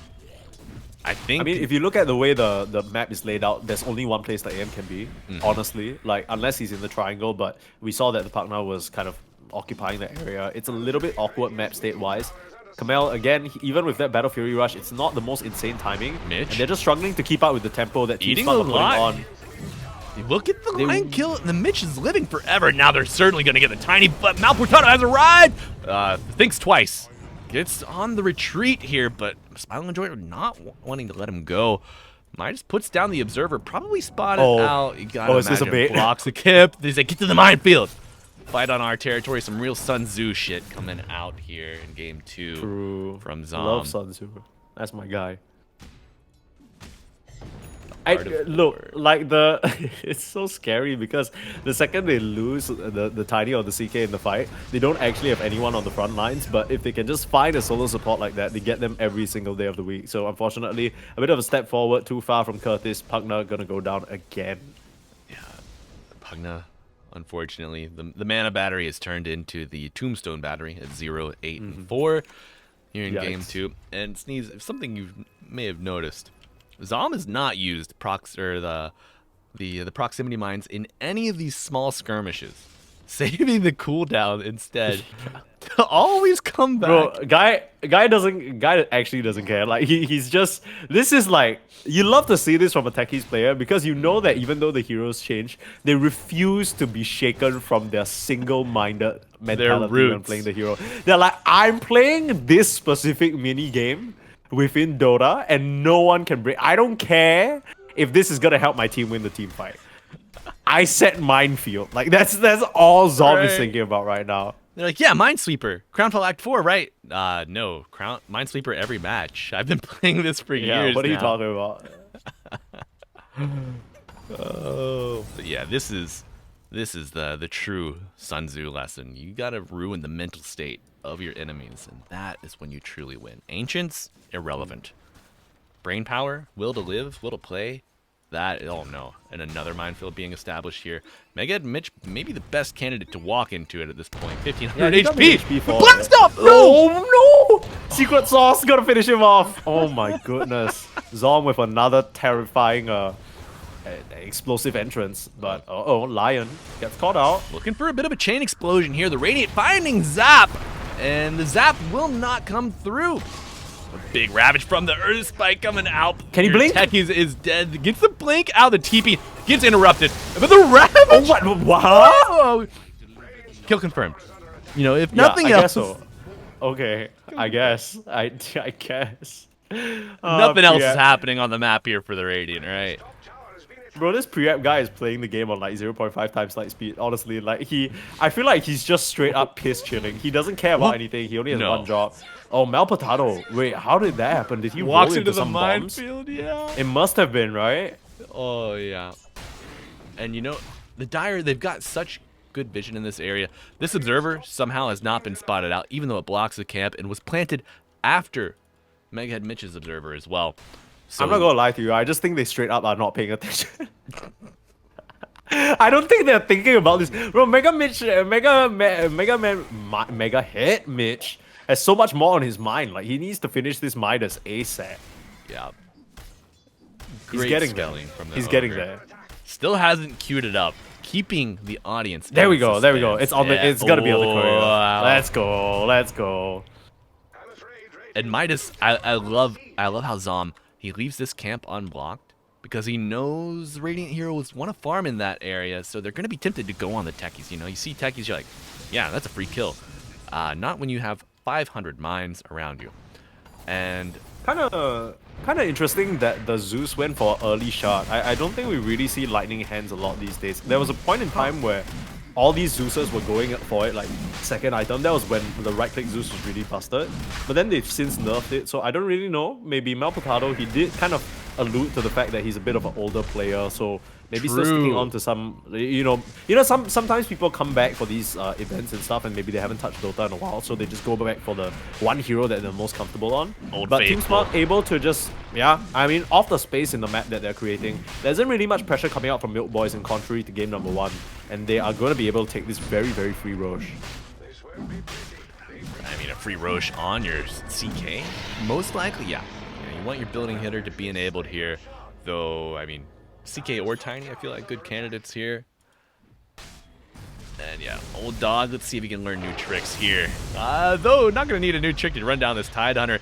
Getting the Yule's Pipe Dispel? Or... Wait, Malibujesus has no mana. He's about to get mana voided to hell if he's not careful. The not rock like is going to miss Mike, though. not like this. He goes down. Yeah. Kame. The bloodlust guiding him. Now, this is when you make your mistake. You get a kill on the enemy mid laner, you get overconfident, and you walk right into the Old Faithful down here. It's all part of the plan, actually, from the Zeus. Like that's all he cares about. The techies still maintaining this minefield in the bot lane. Caliber, and the AM toss back found on the AM, but an easy blink out. They don't have any way of controlling him, but the Lion... Consolation awarded to the Dire. Pugna half health gets a nice Lotus, but the heal's not enough. Just bursts down in an instant. You can kind of see how annoying the siphoning ward facet is, right? Because every time you try and fight into it and burst on the partner, he gets like essentially a full heal. I think the finger like only did half damage because half of it was healed from the siphoning ward. So definitely something that the Dire need to keep in mind. But yeah, they are definitely in the driver's seat here. They can continue to put on this pressure, continuing to put Zom in very forward positions with his mines. Just being so annoying. And speaking of Zom's annoyance, Sneeze, I'd like to direct attention to like a minor, perhaps, aspect of the Techies gameplay. As Kame gets another kill on the mid laner top. But back to the important Dota. So placing the minefield sign here at the entrance to your minefield. So it makes these mines immune. Maybe these two by proximity as well. So you can't really get in to see the depth of the minefield and destroy anything behind him as Zop just ruins his creation. Yeah, classic. Dude, I think... Dude, Zom just reached through his screen and punched the Lion in the mouth, I'm pretty sure. Like, that's what I would... I'd be That's a pissed keyboard off. smasher, man. Your beautiful creation. Oh, as this beautiful creation of the Krill Master himself becomes a Kill Master. Dead. Miropi on a dominating streak, man. How do you One thing that I want to point out, you're talking about minor aspect of the Techies gameplay. I want to talk about this CK facet. He went for the irrationality, which has a chance of disarming and silencing. Can really catch the anti-mage or even the Earth Spirit off guard, but action in the mid lane now. In the mid lane, indeed. Ogre thrown down, but Kame not content to let that go unpunished. Trying to get this tiny does get the kill of the craggy exterior. Not enough to bring him down and to pull back on the Earth Spirit. Bit of back and forth, the blow for blow, the BKB used, but is it going to be enough? Yes, he does escape the last right click. Not enough to bring him down. Kame, undaunted by the opposition forces, farming here on the outskirts of this fight. Zom's got the blast off. The damage is there to take down this AM. Bringing the creeps in, and Portado is in the neighborhood. Dude, Zop keeps dragging these creeps into his beautiful bombs. Gotta imagine, when is enough? Both teams kind of had vision of each other in that area, so it was really Kame knowing that he wasn't under any threat from the heroes that he saw on his screen. And they're setting up the minefield sign again. So this time around, they have full vision of the shenanigans coming out from Zom. They might try and just ignore him entirely and try and fight somewhere else on the map. Because, you still have your Ravage up, you're fighting into an Aegis, but your heroes on the front line are really strong, especially if you line them up properly. I'd say that the toss just from the creep onto the Tidehunter. The Ravage comes out too. Now Mega admission to slow down the assault here. Zop running to the safety of the minefield. Disengage from the Radiant. The way that Milk Boys have played this game compared to the first game, like, he's question marking because he survives, but he uses the Ravage. Like, I don't think this is the dub that you think it is, boss man. Like, you might be mistaken as to the current state of affairs. They can now, without the Ravage, go up to your high ground and beat your ass. Yeah, you went a little preemptively there, Mr. Preap, but let's see if you can buy another minute and a half. Oh, they are. I'm saying, like, this guy is so going on the tiny. In the middle lane. Caliber in the mid lane. Oh no, the AM ults, but it's not enough just yet. They do bring him down eventually. Zop responds. Hex is ready. Dire Forces. It's just one Lion. He can't chase by himself. He needs to wait for the rest of his team, but they're not coming over enough in time. So he just kind of has to play it very Zop! No, don't do it! No, bro! Oh my... Okay, report this guy. Like, actually fucking report this guy right now. This is fucking unbelievable. I can't... How many times does he... He's actually pissing me off. What the hell? Oh, but Zom has plans of his own. And Thunder God's Wrath does come out and reveals the vision here. So now he's like, that's how they play around. They've seen my machinations the entire time. Yeah, it's kind of funny.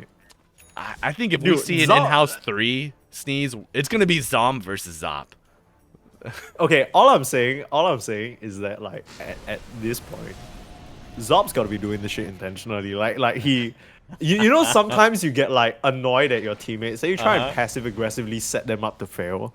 You know what I mean? Like that's kind of what I'm seeing from this line right now. Like he appreciates the minefield.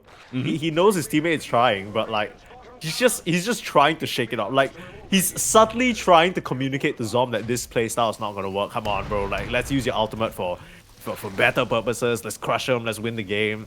You know, I'll give you some mana if you run with me. But yeah, it's all just a hoax. He doesn't actually want to support his buddy there. It's like, you've got the magic resistance reduction. Use that for your Tiny, for your Zeus. Get in there. Help my finger of death. Be a little more potent. Oh, here we go. That is Ravage, though. Ravage is available. Pipe 2, but the blast off stops. Both pipe is applied, and now they're reversing here. The Ravage onto 2. The AM going in, getting 1 kill. Can they get the CK down? No, Aegis does have the BKB available. 2 heroes on the pursuit. BKB popped, and they're looking to shift the fight down here. Techies falling into the minefield. Smile Enjoyer, you stepped into hell, but the BKB gonna save you from the fires of the pit. Double kill for the AM, and now 1 remains. Can Caliber escape? Gets a beautiful blink through the tree line, and I think the Radiant just forget about the Tiny. Yeah, dude, like that was actually such a big brain play from the Earth Spirit. It's been a very quiet game from him so far, but him rolling in there might seem like, oh, you know, you finally fell for the Techie trap, but he blows up all of those mines at the same time, tanks through most of them. And not to mention, Zom starts that fight on like super low HP. He's been around that same area for like what feels like the past 10 minutes. He hasn't gotten a refill in terms of resources other than mana. So he's super low. He goes down really early on in the fight. The Earth Spirit finds a connection onto the supporting cast, leaving the CK alone for dead. Nobody can help him, even though he's so strong. And suddenly Team Smart, this advantage that they had in the early stage of the game, has completely slipped away from them. Now your heroes are Milk Boys starting to farm up, and Aghanim Scepter on the AM, who's had a great recovery, as well as the Ogre starting to get items from the Midas, the Pugna with the Glimmer, Perviz finishing up the Solar Crest. Things are all coming together now for Milk Boys. Sure it is. And of course, friends, Anti-Mage Aghanim Scepter has received a bit of a rework, so it no longer sends a illusion shard at your enemies. Your next mana burn is empowered. 20% of your max mana gone with that right click. It's absolute absurdity. Have you played against this yet, Sneeze? I'm gonna be honest with you, not yet, but I feel like anytime I play against an anti-mage, I just kind of win the game because it is so bad. But yeah, I haven't seen an anti-mage get to this point, but a huge smoke from Team Smart, hoping to catch the opponents off guard. Getting the Ogre down with the toss, will fall pre-up, next to fall, walking through the minefield, but the explosion is simply too much. Can Curtis escape? I think the answer is no. A nice Glimmer Cape application here. Wand charges, will it be enough? Healed up? No. Another word doing a lot of work, but simply not enough. 3 dead. We see Team Smug reversing their recent misfortune. Oh man. When they play front to back, like as you always do with AM, when you play front to back well, you just win the game. You just win the fight. So as long as they're able to keep their front liners facing off against their opponents and keeping that, allowing, basically being a barrier between the opponent team, the AM in particular, and their backliners, they should be in a good spot. So they can keep this going here. They honestly don't need an Aegis. They can keep trying to put on the pressure. Oh, and Sneeze, let's not overlook the most important itemization pickup of the recent 10 minutes. Aghanim Scepter. Ooh. Does he have the... Oh, yes, the Fist of Death. Yeah. He's going to be punching. Gotta get punchy. And deliver better punches than Jake Paul and Mike Tyson in that fight. My God. Do you think it... Hold that thought. Magnetize on the Tiny, trying to get under the safety of his tier 2. A big response. Rainbow TP's coming out. Smile Enjoyer not thwarted in the least. He does fall. The BKB TP gonna get out. Reality Rift not doing anything to interrupt that TP, even though it pierces... nope. Doesn't even pierce spell. Nope, not yet. Not yet. He needs the talent. He doesn't have it just yet. But very, very sick plays coming out from this Earth Spirit in the recent 5 minutes. I think he alone has made so much space for his team in these engagements. The fact that he manages to roll in there. The one thing that you can't do against an anti-mage is just send one player to go clear the wave, especially when you can't reliably get out of these situations where he's hunting you down. Has the Aghanims now, like you mentioned, it becomes a real terror in terms of chasing down heroes and wiping out their mana pool. And honestly, the only person on the entirety of Dire who can stand up to the anti-mage one-on-one is your CK. And he's always going to be at the front of the push. So you just got to play with him. I don't care if you're losing a tier 2. I don't care if something's happening on the map or you see an anti-mage illusion. No, it doesn't matter. Just end the game. This hero is awful if you just end the game. But do you have the discipline on Team Smug? Or are you out building a minefield? That's a great question that we know the answer to, unfortunately. And because of that, Team Smug now firmly on the back foot. It's a less than 1k gold lead, but really, in terms of positioning in the game, the fact that Kame has gotten to the Skadi, he's slightly reaching unkillable territory, unless he literally blinks into the CK and stands in the middle of Phantasm illusions for an extended period of time. He should always be able to escape whatever harm befalls him here. And the game is just all his, right? It's about how he moves on the map, what kind of advantages he can take. Overextending his AMs left him to die. Another stack for the Lion. Okay. So there is like one final counterplay potential for Team Smug if they manage to get enough stacks on the Lion Finger of Death. So much so that even through all the magic resist, it just obliterates the AM in one shot. They have a chance. But this one, I'm not going to call it yet because anything can happen in these crazy in-houses. But the way that Milk Boys are playing, they know exactly how they need to win this game. They just need to keep splitting, keep finding these pickoffs, and dragging Team Smug around the map. They're doing a good job of it so far. Sneeze, you got a final over-under on the Lion stacks? What do you think we're going to end up at? Over 10, under 15 is my Okay. guess. I think that's a bit conservative, but it is what it is. Pre-app in the I'm trying to trees. play it safe. Zom going in, but Zop finds the Ogre. If you get this one off the map right away, nice Ravage coming in for both teams. Pre-app, hits four! leading the charge onto Zop, and the Lion is living through it all somehow. But he goes down eventually. Tide dies as well. You're down one hero, and 3 now. AM is already the hell out of dodge. That was a really, really good fight from Team Smug. Again, all you need to do is stick together. It's fine. They can't fight into you. The fact that the Earth Spirit is busy trying to split push these waves, find these solo pickoffs, that's where they're always going to be playing. You just need to group up, bring Myopy in the center of your fight, get him to smack them down with the illusions. Hell, you know what? I'll even say you don't even need this Aegis. Just take advantage of the death timer, start getting some buildings. Still a tier 2 in the mid lane that you can take. You can continue to exert dominance on the map and start warding. We already see the start of this. A ward in the middle of their own jungle just to try and catch the AM or the Earth Spirit on their sort of rotating patterns. I think you need to start sort of warding like this to make sure that you can catch them off guard. And yeah, Team Smug starting to trudge back in the right direction here with these plays. Scythe of Ice picked up on Malportado. But yeah, nice. Sneeze, as you mentioned, getting those wards up, intercepting these farming patterns, interrupting this AM's rhythm, keeping him off kilter, key to success here. And they're looking to turn Smile Enjoyer more into a Frown Enjoyer. Yeah. 3-man combo. I don't think there's any enjoying regardless of that outcome, unfortunately, for him. He's managed to play his way out of a lot of these, but the Zalp angle is actually coming through. Like this line is starting to become a major problem. The fact that he's getting the jump on them, you might unironically have to tag into something like a Linken's or a Aeon Disc. Because if he gets the jump on you on these side lanes, he can keep you disabled for way longer than you can survive, especially for if the rest of Team Smug are starting to pile in. True. Do you think we'll see travels start to come out on any of these heroes to thwart the split push? And then, I mean, as you mentioned, join in on your Lion? I mean, honestly, I feel like they really don't need it. They're just kind of... They're not like fully focused right now, right? They are just kind of... Really, if you look at the way that their heroes are moving on the map, following whatever enemy heroes they see. Yes, you can get these kills, but the longer you're not ending the game... Who was that? With just one toss? My god. He did get hit by the Thunder God. Real quick. Give me the death recap. Death summary. 1500, where... above the hero. Oh, image. yes. Yeah, I got you. My king. A little avalanche action in there, too. Just completely avalanche. Yikes. Holy. Little tree throw, Yeah. love, a little attack. Yeah. Yeah, But that's nice. burst with a capital B. I mean, most of that Thunder God's Wrath damage was blocked by a timely Glimmer Cape, so it was a nice try on the escape from the partner. But yeah, dominating the map still Team Smart again. I'm just kind of waiting for these guys to really just run it down the lane, right? That's all they need to do, because any moment that you're wasting is more opportunities for the AM to catch you up, more opportunities for the AM to get stronger and stronger. Mindbreaker already on Kame. Oh, the Finger of Death to start. A bit of an odd one. He blinks forward, and instead of hexing or earth spiking first, he chooses the Finger of Death.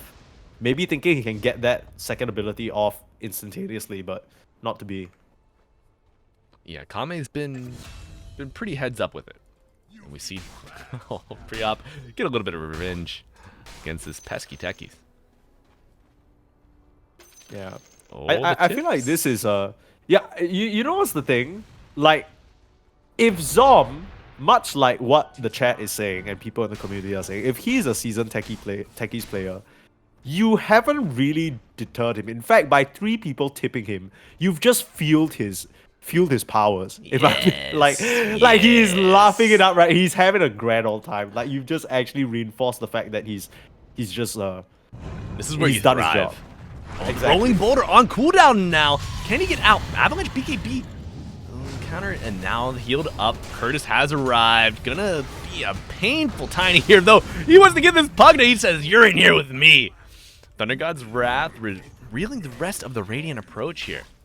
Tiny's living, but no response from the Dire.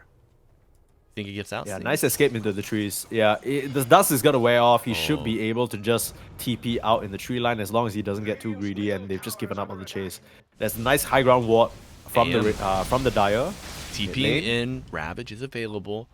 What do you think? Oh no! No, the Tiny goes back in top and gets the Ogre in the lane. This guy's a beast. Unreal, man. Level 24, gonna be. Ooh, you go 2 toss charges here. You think? Yeah, why not? Well, let's see what gets tossed here in the mid lane. Pull him back. The blast off. BKB on the Tidehunter? It's not enough. Yeah, so all I'm saying is that this game would look very different if the Tidehunter spent any portion of that 4,000 gold he used to buy a BKB on a shard. Like dead in the water, hold So someone good. in place. They So literally good. can't. It's so busted, and I think people who play Tidehunter from like a long time ago, they might not be so familiar with the shard anymore. But yeah, as a result, you're not really able to get any of these catches. As soon as Team Smart group up as 5 again, they are the stronger 5v5 because you're playing with an anti-mage. As long as he is in the game, you're always at a slight disadvantage. Buyback Pushing on down the Tide. towers now.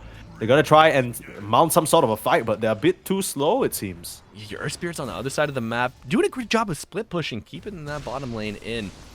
But your buybacks ultimately ineffectual. Yeah.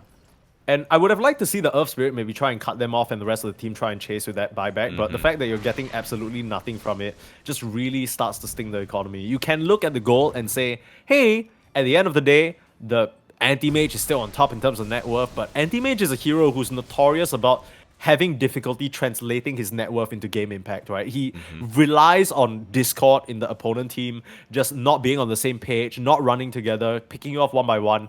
It has happened a few times in this game, but it seems like Team Smug are completely wise to it now, and they've chosen to kind of stick around. Yeah, they won the spot. Oh, scouting Thunder God's Wrath here.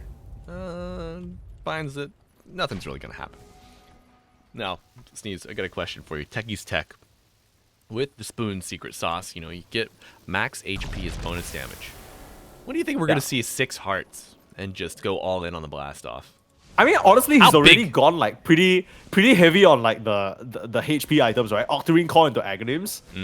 Like, I say go away from the Hex. Hex is for losers. Oh, Melpotato! No, he gets out.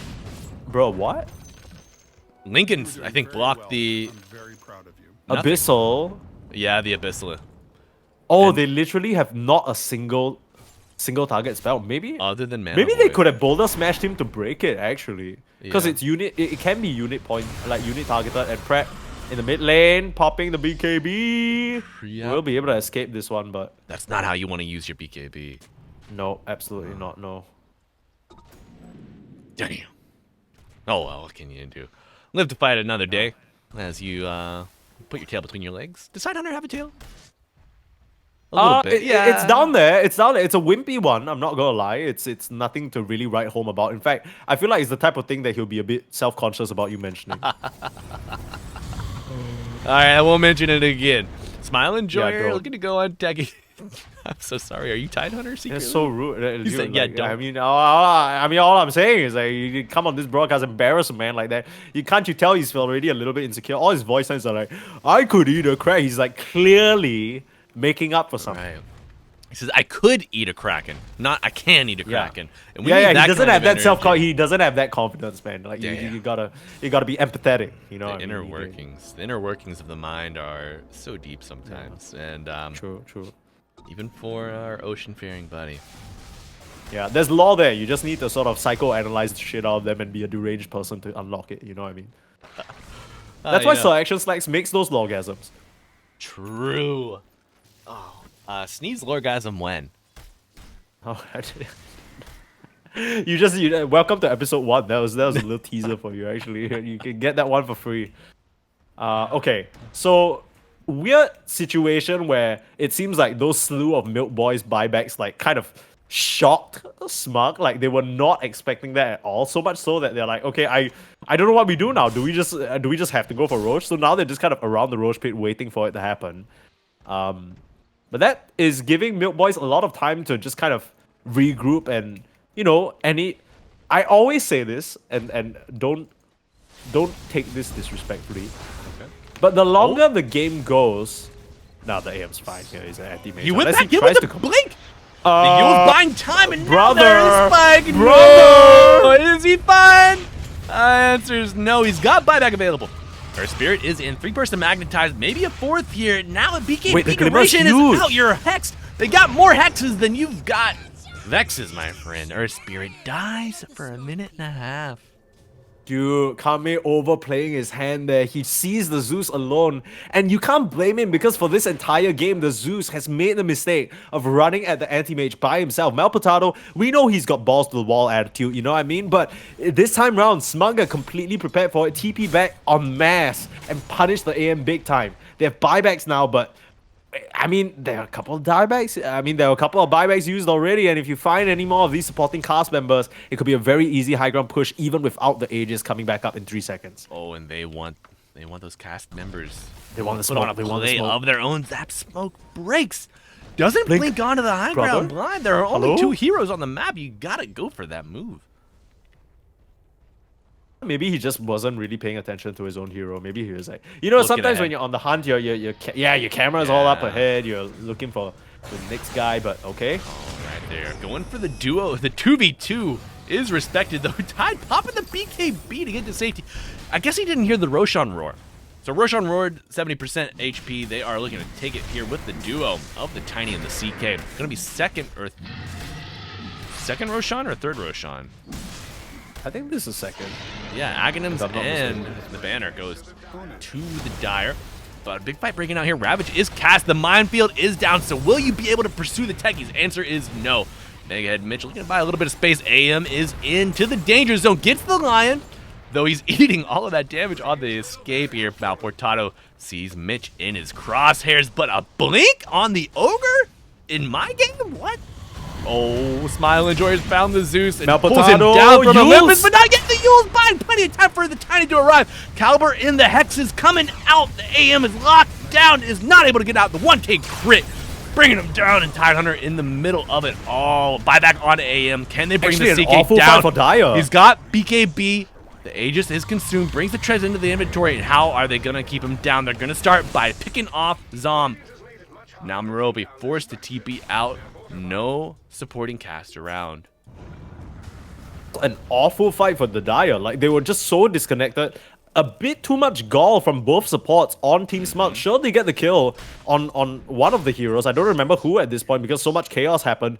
But it doesn't mean anything because the AM's just going to come in and clean up. Suddenly, Malpotato's jumping in. He's not respecting, you know, the sheer amount of damage that AM and the Earth Spirit can put out. They turn around with a really nice disengage and Yeah, I mean, Caliber's in there. You just need to stick together. Like that's really just been how you've been winning these fights. And the second you're going in one by one, thinking you're a bit far ahead, that's when the AM strikes. And now he has you on the back foot again. Buybacks available for the Tiny as well as the Lion, but you really don't want to pop it here. The blast off with the blink timing. Crazy coincidence there. Yeah, great item on the Techie's neutral slot. Tier 4, of course. The Comet going in, gets hexed, gets pulled into the minefield, and Zap is in! No. And that's a dieback on the AM. The BKB used on there. Spirit will be enough. I think the answer might be yes. Techies does fall. A dieback on him, 120 seconds. A pre-hap with another BKB. A little bit of a Nightfall-esque usage. You lose your AM. Whew. Just wanna say that this guy went for Mage Bane's Mirror, okay? And what that means is that he has counterspell. And he actually even reflects his countered spell onto the opponent at a 40% spell amp.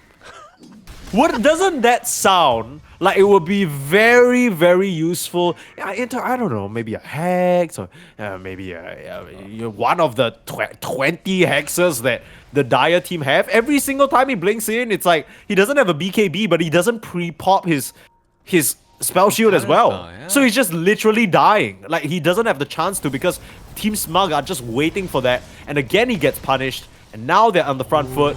It's just been back and forth the past 5 minutes, but they want to end the game. Nice Ravage! They want to go in and Mega Head Mitch going to be the first to fall here. The toss will seal the deal. Smile and Enjoyer not looking happy in the least. Caliber gets the double kill. No way.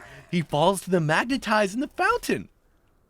The tree toss from like a million miles away. Like actually just clipped him. Yeah, from downtown, unironically. And meanwhile, the CK is just cleaning up your building. So 35 more seconds without the AM. You can buy back on the Earth Spirit, but there's still quite a bit of a cooldown on the Ravage. He just used it in that fight. So how are you going to try and put up a defense here? It's not looking very fortunate for the side of the Radiant. No, I think any effort at a defense here on the bottom lane, to say the least, is an effort in futility.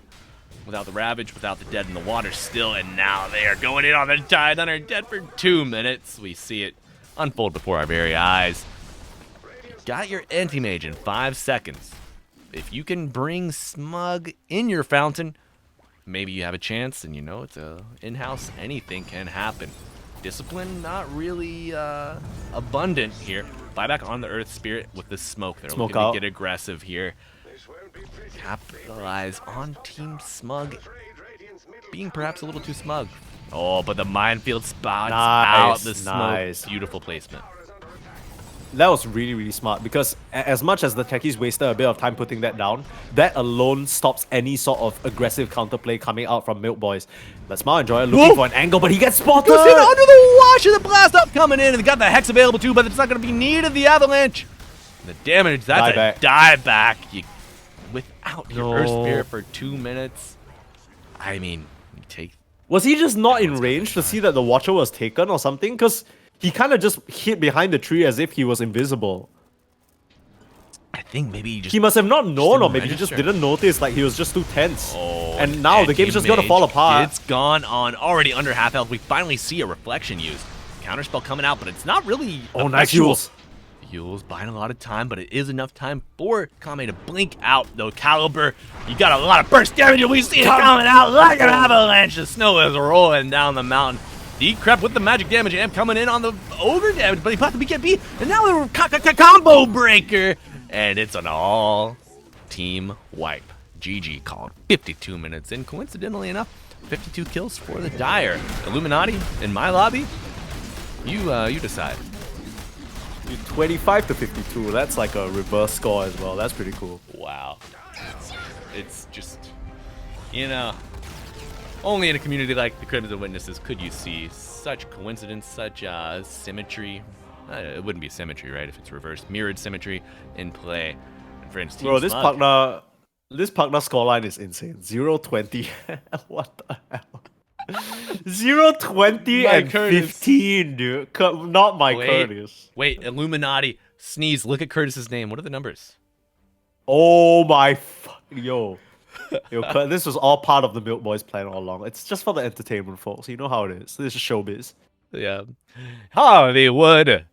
But an absolute banger of a game too. And we see the Dire punch back. They shift up switch up the roster a little bit, and really give Milk Boys the business. They didn't get any of the signature heroes, perhaps, and Smile Enjoyer was nipped in the bud in the mid lane. Sneeze, what do you think here about this Team Smug?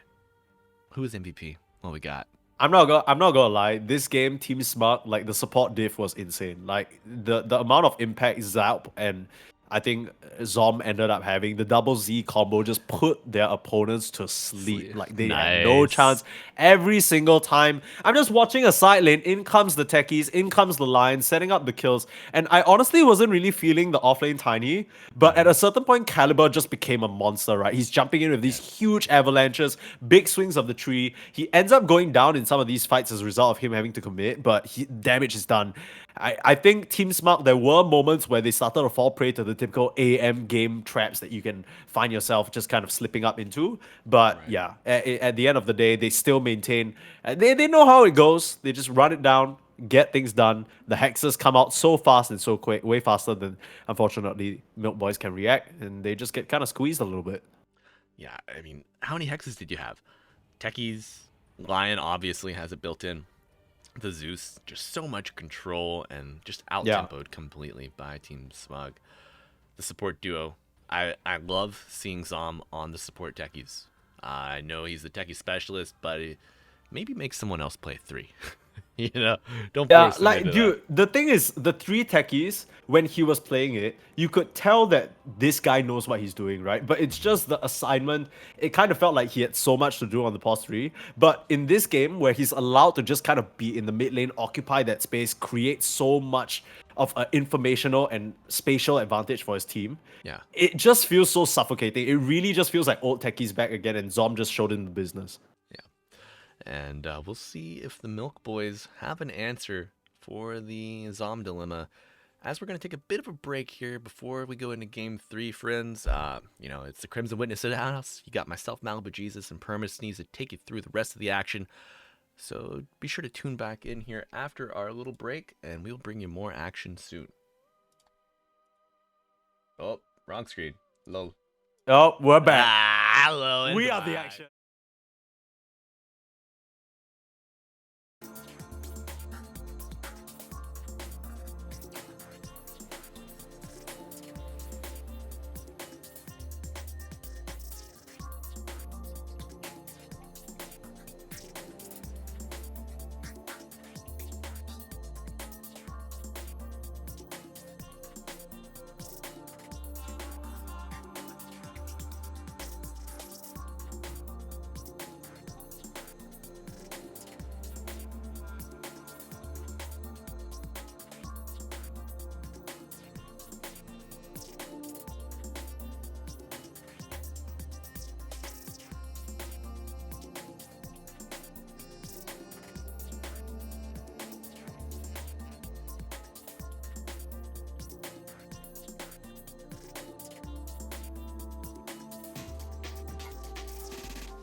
Okay. Hello What's up? and welcome back, Crimson Witness Dota 2 community. And maybe you're not in the community yet. That's okay. We'll forgive you. But I've got good news. Anybody can be a part. All you have to do is be a cool baby. Join the Discord, hang out, make some friends, get in the lobbies with us, and we've got all kinds of interests going on within the community itself. We've got cosplayers, we've got physical sport enjoyers, we've got esport enjoyers, people even play different games. We have board game nights, we have movie watch nights. I mean, we've got event attendees that make plans. It's Look, I will everything. just cut in here, Go ahead, Malibu, and please. say that as like a, you kind of expect this a lot of the times because obviously I'm casting a Crimson Witness event, so obviously I'm gonna say good things about them. But like, in my most sincere way possible, I think Crimson Witnesses are hands down the most welcoming Dota 2 community that exists, period. I think every single event that comes around that has a congregation of Dota fans coming together to enjoy it. Like the people who are running the community and the main sort of figures like Keenan especially and a lot of the sort of regulars like yourself, there's a real intention of just trying to enhance that Dota enjoyment experience, like on a person level. And that's just so genuine and sincere, and it just kind of makes you want to it just feels like a real, like, okay, we are real people all coming together to enjoy something we really like, and it's a really nice feeling. So hopefully that's kind of the feeling that you guys get from these in-houses as well, because so far we've seen a couple of the same names show up over and over again, and it's gonna be exciting to see them duke it out yet again. Hopefully Curtis can kind of pick up the slack from his previous partner game. That's all I'm saying. We might see it happen right in front of us, but you know what, Sneeze? I see a Pango, I see a Gyro. Are we gonna have a mid Rubik? You think? Mid Rubik come into play? Look, all I'm saying, I got no clue what's going on. I just want Zom on like support techies. Please just give me just Zom, if you're listening, please just play support. Like you're actually so cracked on support. Yes. Stop with this off lane Shiva's rush shit. You're way better than me at techies. But it's all like let's keep it 100 here. Like we ain't doing that. We're trying to make our enemies suffer maximum. Your support is terrifying. But this might be a bit of a switch up, at least for Smiley Face and Joyer, because I think in the previous few games, we just saw them default to playing mid lane. And now they've kind of switched off after that Earth Spirit performance to the offlane Beastmaster instead. I am a Beastmaster enjoyer. Are you actually? Oh, I love the hero, Just gotten a little sneakily buffed over time. I started enjoying him more like whenever Helm of the Dominator, but even before the Helm of the Overlord was introduced, I just loved having my little buddies with me. And just an iconic hero to me in the offlane role. Throwing the axes. Have you ever thrown an axe IRL? Sneeze? It's so much fun. No, I have not. Dude, you know what I'm built like? You need to stop asking me these questions. Oh, have you been on a boat? Oh, have you? Next thing you're gonna ask me. Oh, yo, Sneeze, have you ever run a marathon? Oh, you haven't. Oh, that's so surprising.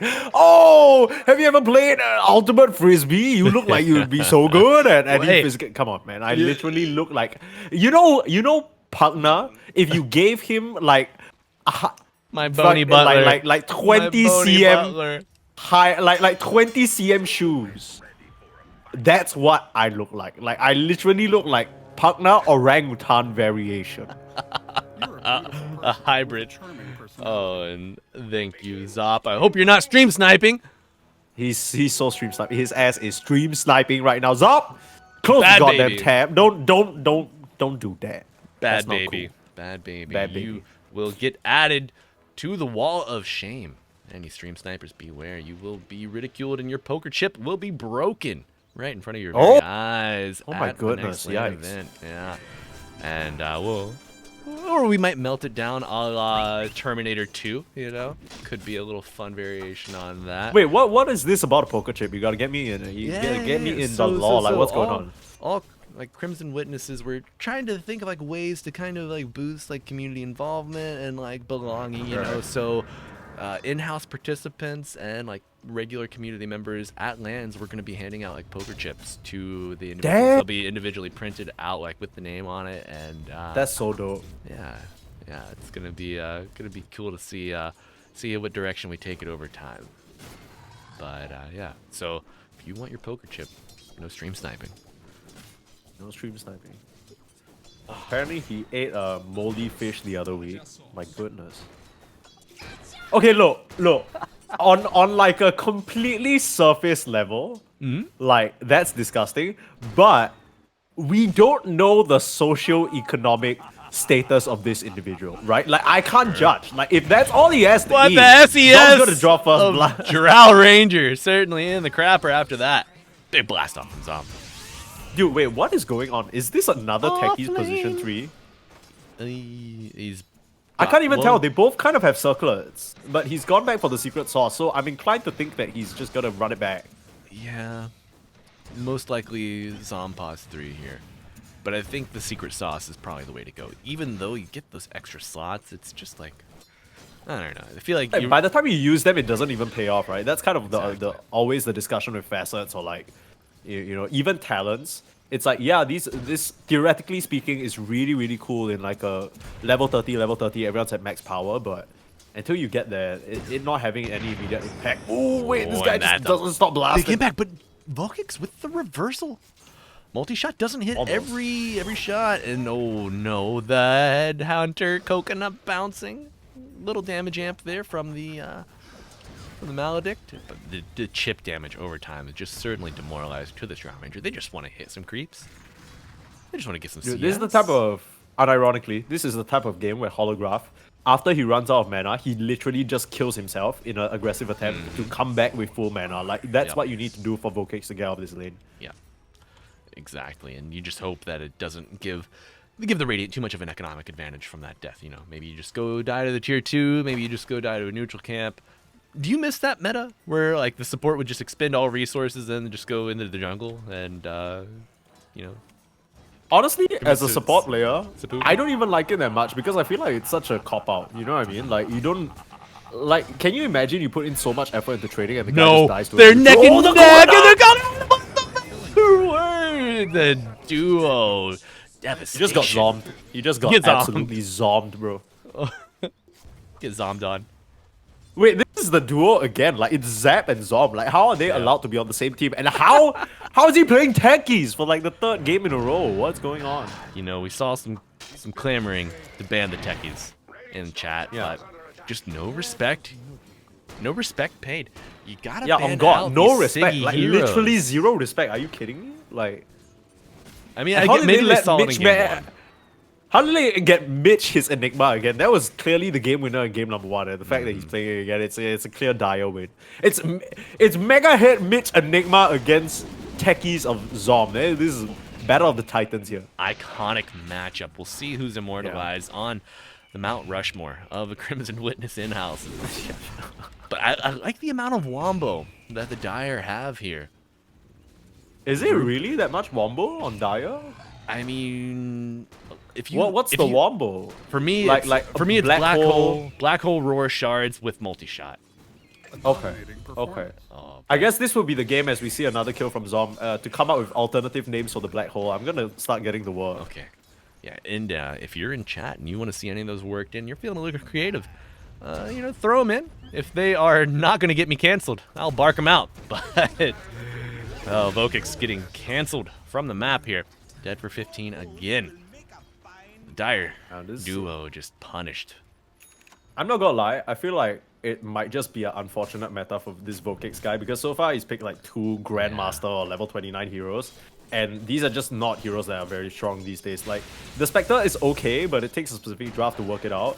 And Drow is so susceptible to just being destroyed in the lane. And Ran at. doesn't recover farm the most. I mean, even Holograph's trying his damn best to really pull it back. But, I mean, if you're losing to an off-lane Witch Doctor, you know, like...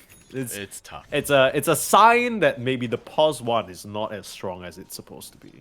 Right, and you know, Abaddon perhaps a good answer to the aggression of the Radiant here. But Oh my blast God! off the coconut, they're grouping up again, and it's gonna be devastation. devastation. Zom kind of low though. Voodoo Restoration coming in, Voodoo helping Resto! out. 5 Vokix is charges dead on my the screen. sticks. Oh, mine too, my friend. As it was, so shall it be again. Double kill for Zaup. Okay, crime number one.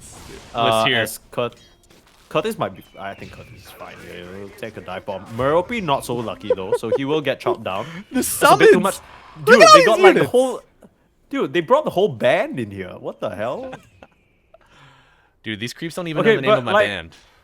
Wait, what is okay? Okay, if they're really a band, can you name like 5 albums?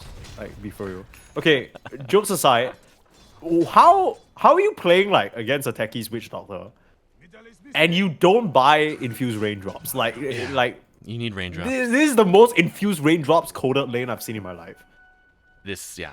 I mean, I would think raindrops. I would think HP component of treads, and then just swap later. Portado with a nice rotation here. Seeing if he can punish the Witch Doctor. It's likely yes. Heal's doing a lot here. Oh no, the split shot misses. Zaup. 20%. Voodoo Restoration. And my Beastmaster buddy, my good time pal, oh no. He didn't make it out of the menagerie. Unreal. He's a bit of a death requiem of the Eidolons right here for him. But okay, quick rotation. Nice punch up. Good punish there from Mal Portado coming down immediately to the bot lane after that top move didn't work out. So it's good to see at least the Tusk is getting active. I think Mal Portado, a big factor in the Dire's victory the previous game. Yes. And good to see him taking an active role again because his team is going to need him. Absolutely. And you know, Sneeze, Tusk, when he has a great start in the mid lane, certainly a hero that can help both of your lanes recover. Just creating the chaos as the chaos lands with the Walrus Punch. Curtis now looking for a little bit of revenge. Rolling Thunder from Legend. Who are they targeting? You're not going to be able to get the Tusk, so all eyes on Beastmaster. Smile and Joy are going to get hit with 2 rolls and a blast off. Milk Boy contributing, and now Mal Portado looking to close the door on the chase here. Does he get out? No, this is... Okay, look. Everything seems like it's cool and all, right? Because, okay, they get a rotation in, the Radiant finally repel them, and whatever, Mal doesn't go down, it's not the best. But you kill this courier with his phase boots on it. That is really significant for the early game of the Tusk. He's not going to have that for a full 1 minute. And that's going to limit the amount of aggression he has. Now, he's landed some killer shots, made some great moves so far. It's not stopping him. He's looking at this Witch Doctor, but Holograph might have to pay the price for it. So Zaup does get the kill first, but snowballing in to start. Do they have the damage to kill this Witch Doctor? They're holding him in place. Certainly helpful. Tag Arrow's team. going to do it, but the bomb stop with the proximity mines afterwards, and the sticky bomb out to Portado. Loses both of his buddies. Does Zom keep going? You got another Walrus Punch here in 1. Snowball ready. Going in, but Merope, we're going to get the telekinesis lift up. Gyrocopter dagger on the bottom side of the map. And okay, the shield taken off. Any damage that would come out from that Fade Bolt. You know, Steve, Vokix has had a terribly rough start here. I think the consolation prize for them, the Gyro also has had a very brutal beginning to the game. They are... Yeah, all I'm saying is one of these heroes have flat cannon and the other doesn't. So it's like, the Gyro can have a rough start. But the telekinesis, no Walrus Punch just yet. Merope just living forever, will get killed. You know, not long for the world. Yeah, flat cannon gonna be instrumental here in the recovery of the pause 1s. Do you have enough to play around with Vokix? Look, my honest no, it's fine. Nice shield from Rolling Holograph. Thunder though. Holograph. Legend is here too. Yeah, off screen. A little bit of a legendary action coming in, and now the Maledict with the blood grenade. Just like peanut butter and jelly. Witch Doctor and blood grenade, you know. Look at our top net. Zop. 4.4k. Not the fastest farming hero, but certainly a body farmer if you throw enough at him. Putting them in caskets right now, putting them away. 2k gold lead. The Gyro going down, but I don't think you're so worried about your carry if you have a Witch Doctor just dominating the early game along with the Pango. That's all the team fight that you need, and he's queuing up a very early, I think a mech already flying out to him on the courier. Dude, 10-minute mech on your off-lane Witch Doctor. This guy's cooking. Certainly. I mean, they've got a lot of early game fight too. You're not going to have any semblance of a pipe Your Beastmaster is going for the Aghanim Scepter, first item, so no mech on them, no pipe beginnings either. I don't know how you're going to match this tempo from the Radiant. Okay, there is one little caveat and one potential out, and that, like, I was memeing about him the entire time. But Mega Head Mitch, he's making good progress towards that blink. He's 1k gold off it. If he can catch them by surprise, if Smiley Face Enjoyer can honestly buy enough time and drag the attention away in a fight where they're trying to full commit, because the Black Hole can stop the Rolling Thunder as well. So as long as you single out the Rubik, or the Rubik's not in good position to steal the Black Hole potentially, there is that turnaround potential, but the question is whether they can get there, right? Their carry is still struggling to try and find some farm, and you're really just looking at Malportado to continue making moves on the map. Yeah, but yeah, Malportado is the fulcrum of this dire performance of this draft. Saw a lot of success with him connecting across both lanes, but I feel like as Radiant get a little more items online, I see a little bit of blood being spilled on the top lane. Portado continuing his streak of revenge. I mean, Malportado, once again, getting those kills. The killing streak going his way just inches him further and further towards that. Okay. So he was originally queuing up an Orchid, which I was really liking. He switched that up to a Blink Dagger because he wants to play fast. So I don't really hate it either. I feel like either way, you just want to get involved with this as the task. Yeah, certainly one of your anchors of the team. And the more fights you can have him in, I think the more consistent your performance is going to be.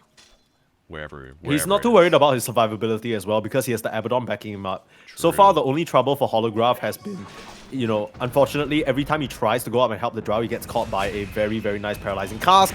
Good commitment in onto Legend, holding him in place. Mega Hit Mitch needs to pull him in with the Black Hole, but Thunderbolt a bit too quick. Zoom out of there. Haste Rune, but he's fast running. And furious. Reinforcements from the Radiant have arrived. Nobody looking like Paul Walker today here from the Fast and the Furious. Zom's frontlining for his buddies, but they found the Witch Doctor. Zop, no mana. Big Greek it's not really a good fight. The positioning is very awkward because they know exactly where Mega Hit Mitch is. Curtis will put a rocket on his head, and now Malportado left alone, unfortunately. Holograph, no more HP to work with. Good shots. Can it bail him out? That's the question. The phase boots, one last shield. Get down, Has Mr. to tank President. the death on the Abaddon for it. Nice blink. Okay. Rubik with the shards, but not going to find any purchase with that. Dude, Holograph giving their life there. What a selfless player.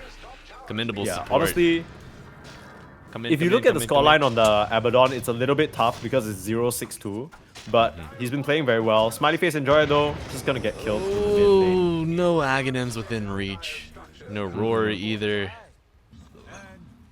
Tough reality for the Beastmaster, but, we want to focus on Milk Boys. They're playing well, meeting the aggression of the Dire, and again, Mitch keeping this Gyrocopter down with Malportado. You're going to lose a tower here in the mid lane. Keep the Gyro down just a little longer. And we see Gyro Falcon Blade working on the treads. Unfortunate rune spawn here for the Dire. We're already going to see Zom work on that minefield again. And now he's got an arcane rune to do it too. Nice. Nightmare fuel. Yeah, while Malportado was busy just traversing the map, and oh my goodness, they're doing it to him again, dude. Not the mines. But okay, Smoka, while Malportado was running around, Legend has actually just been quietly farming up and got really good timing on the defusal. He's halfway to the blink already, and it looks like the Radiant actually want to fight despite the Pango being so low. I mean, you got Voodoo Restoration, you got a mech, but I think if you get caught out of position, that's gonna be a very easy error that you could have just avoided. All right, so Radiant on the hunt here. They want to find this Drow, get the kill. Is Abba your first target? They're not even level 6. I mean, he still doesn't have level 6, so he is a very easy target. Quick blink away from Malportado. Okay. Very nicely done. And the Enigma has the blink flying out, so this could be very scary. The Radiant really need to watch their positioning. They're riding that high of the confidence given to them from that recent kill. Malportado gonna be the first point of contact here. Zom very low, looking for no escape available. And now Mitch with the black hole on the background, but he's dead. Just eliminated. No black hole stolen though. But you're gonna lose your Tusk. The Kobold from Snowball, no shards to land. Maledict.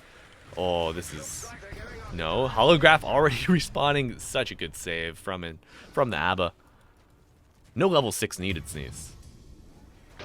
See that happening in slow motion there. Even though there's a very jump scare kind of blink in, the Enigma just dies instantaneously to the proximity mine. He doesn't have any stat items. A big coconut here, and it hits Portado 3 times, 4 times. Again, with the blast off missing the mark, Mega and Mitch in here to buy a little bit of space. Shards from the Rubik, and Mitch under half health. This dire draft, not healthy in the least. Somehow, though, about a minute ago, 30 seconds perhaps, Beastmaster got a kill, and no, Zom staying in, dodging the vines. Oh my god, Mount Portado is just untiring. Well, I say that. Oh, then but he's found a Zop is coconut. so much better. Yep. Oh, no. Holograph keeping this Tusk alive forever. Big Rolling Thunder here. Axe is stolen. No Roar available for 20, but you got the Drums of Slom. Another big coconut! He's on fire with this Witch Doctor! The Snowball into Legend. With the punch afterwards. Keeps him pretty low. Blink Dagger and still not available just yet. Sneeze, Zop is a problem. With this Blink Dagger, he's able to find any two heroes and just lock them up.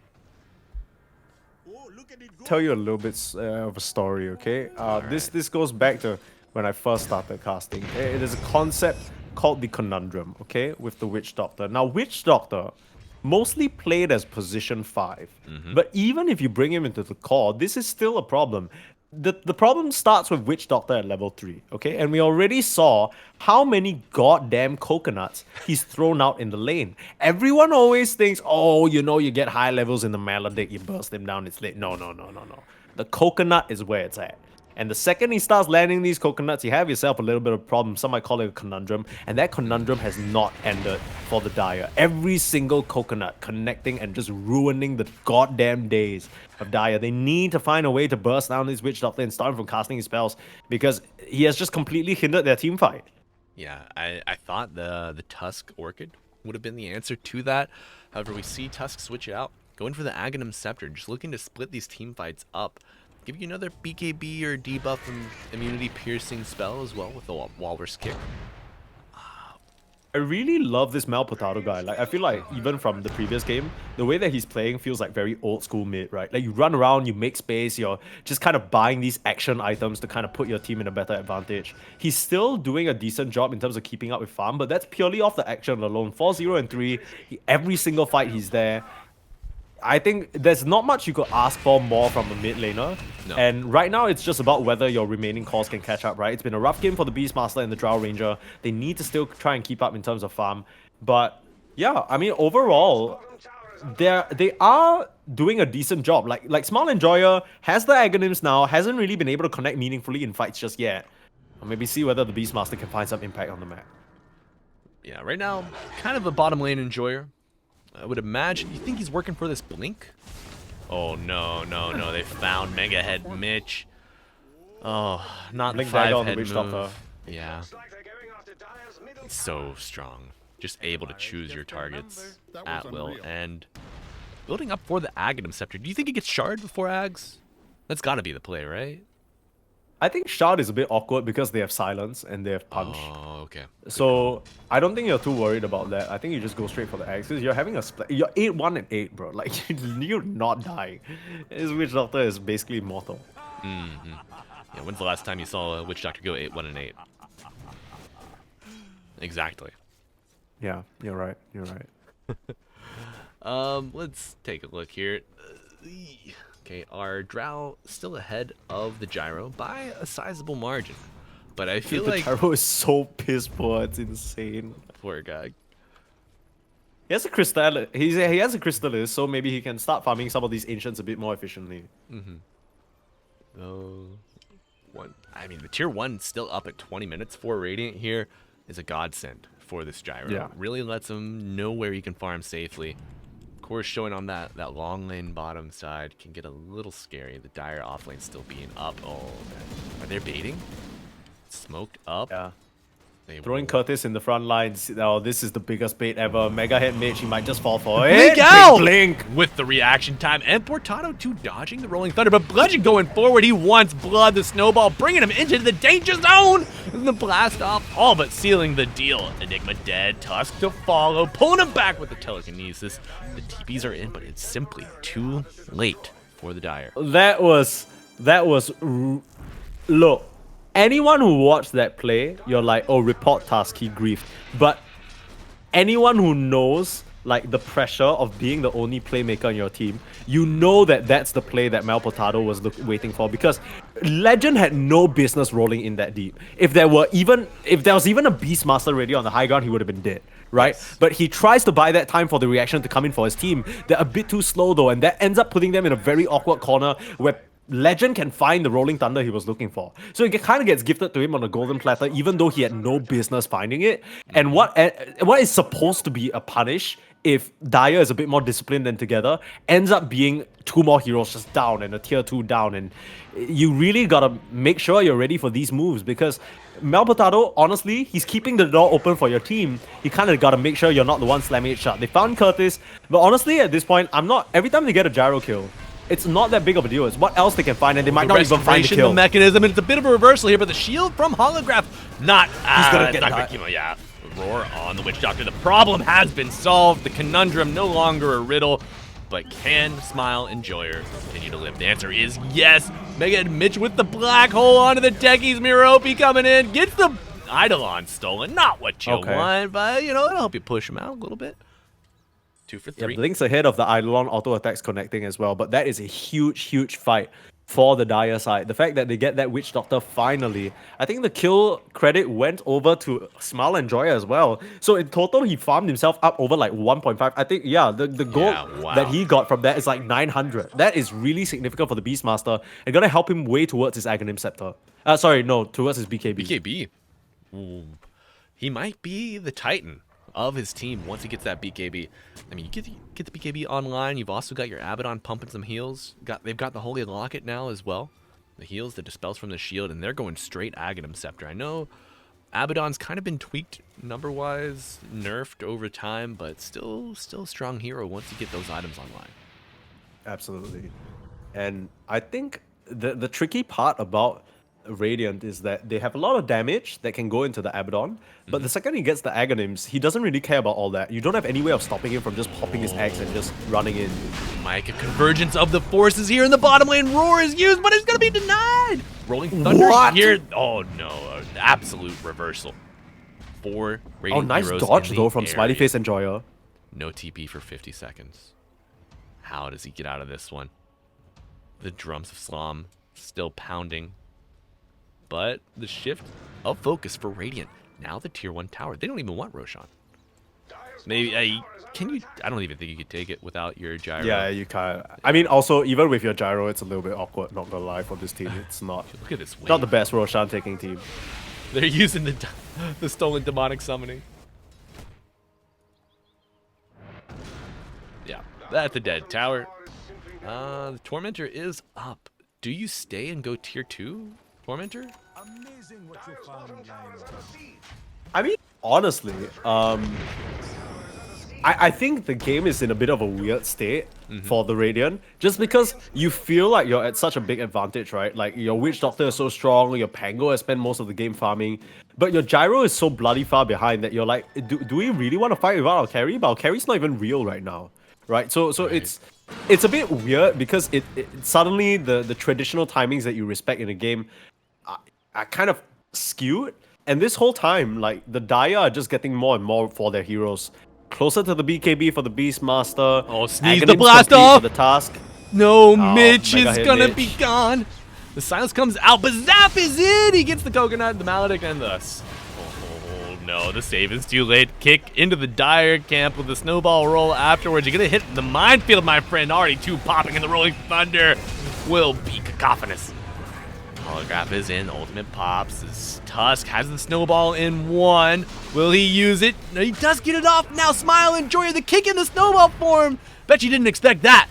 Now you're back in, you blink out. Oh, the Maledict still lasts. You got a little bit of sauce on you, my friend. No, your boar has betrayed you. It got you out of the menagerie before, but now, okay, you're fine. You waddle away. Disaster. For I don't know. Who do you think wins that one? Bigger gold change for here for the Radiant. Big experience as well. But you're fighting on your home turf and you lose that. Still have a... Okay, they still have black hole, so you know, not the worst. And that starts out. That's just supposed to be, honestly, a mega hit Mitch kill. I don't know what Volkix is thinking, running in like that on the Drow Ranger, instantly gets obliterated. It's a miracle that they're even able to find some return kills, to be honest. So I'd say kind of awful situation, self-imposed by the Dire, that they managed to salvage a little bit, but overall still kind of rough for them. The fact that the Pango gets out of that fine and the Witch Doctor just farms kills even more. Top of the net worth now for this Zalp off-lane Witch Doctor. Insane. And the Aghanim's done, so it's like, man. With the Lincolns as well. Looking to nullify the advantage of this Tusk with the repositioning. You're going to have to invest Walrus Punch to get the kick on him. Or, you don't want to use your Snowball. And just have it blocked out. I mean, desperate times, desperate situations, we'll have to see what arises here. BKB finished on the Beastmaster. And we'll be pressuring this bottom tier 2 tower. Okay, this is really good news for the Dire though, because so far I think that Smiley Face Enjoyer, he has tried to focus out the Witch Doctor by himself, but he's been having trouble. It's just unfortunate that this timing lines up exactly with the Lincoln Sphere of the Witch Doctor, so it's like, you can't commit alone for the Raw, you need a little bit of help. So far, it's just been Mel Potato really trying to make space in the fight, but he has too many targets he needs to go on, he really needs the backup of his team. And yeah, I'm struggling to see a way that the rest of the heroes get inserted into the fight, because Volkix, he is still... He still only has like a Manta. Like, he's one component away from the axe, but until he gets it, it basically means nothing. Yeah, it's just a lot of dead net, feels like, on the hero, right? And how's he going to get back on the map here for 1k more? You got some decent vision around your Ancients. Okay, here we go. Big Blink Roar combo!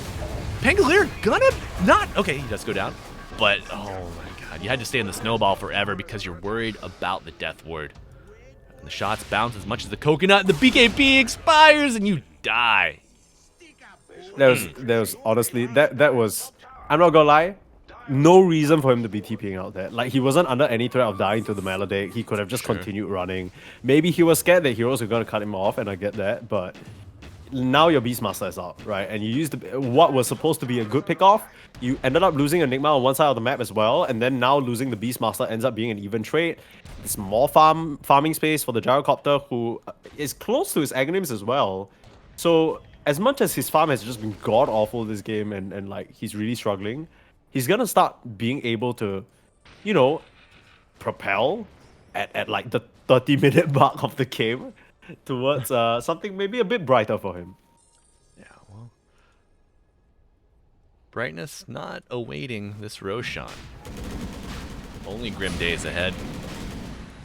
First Roshan kill of the game here, 28 minutes in. You put this on your Gyro, or do you just put this on your Witch Doctor and let him go ham? What do you think, Sneeze?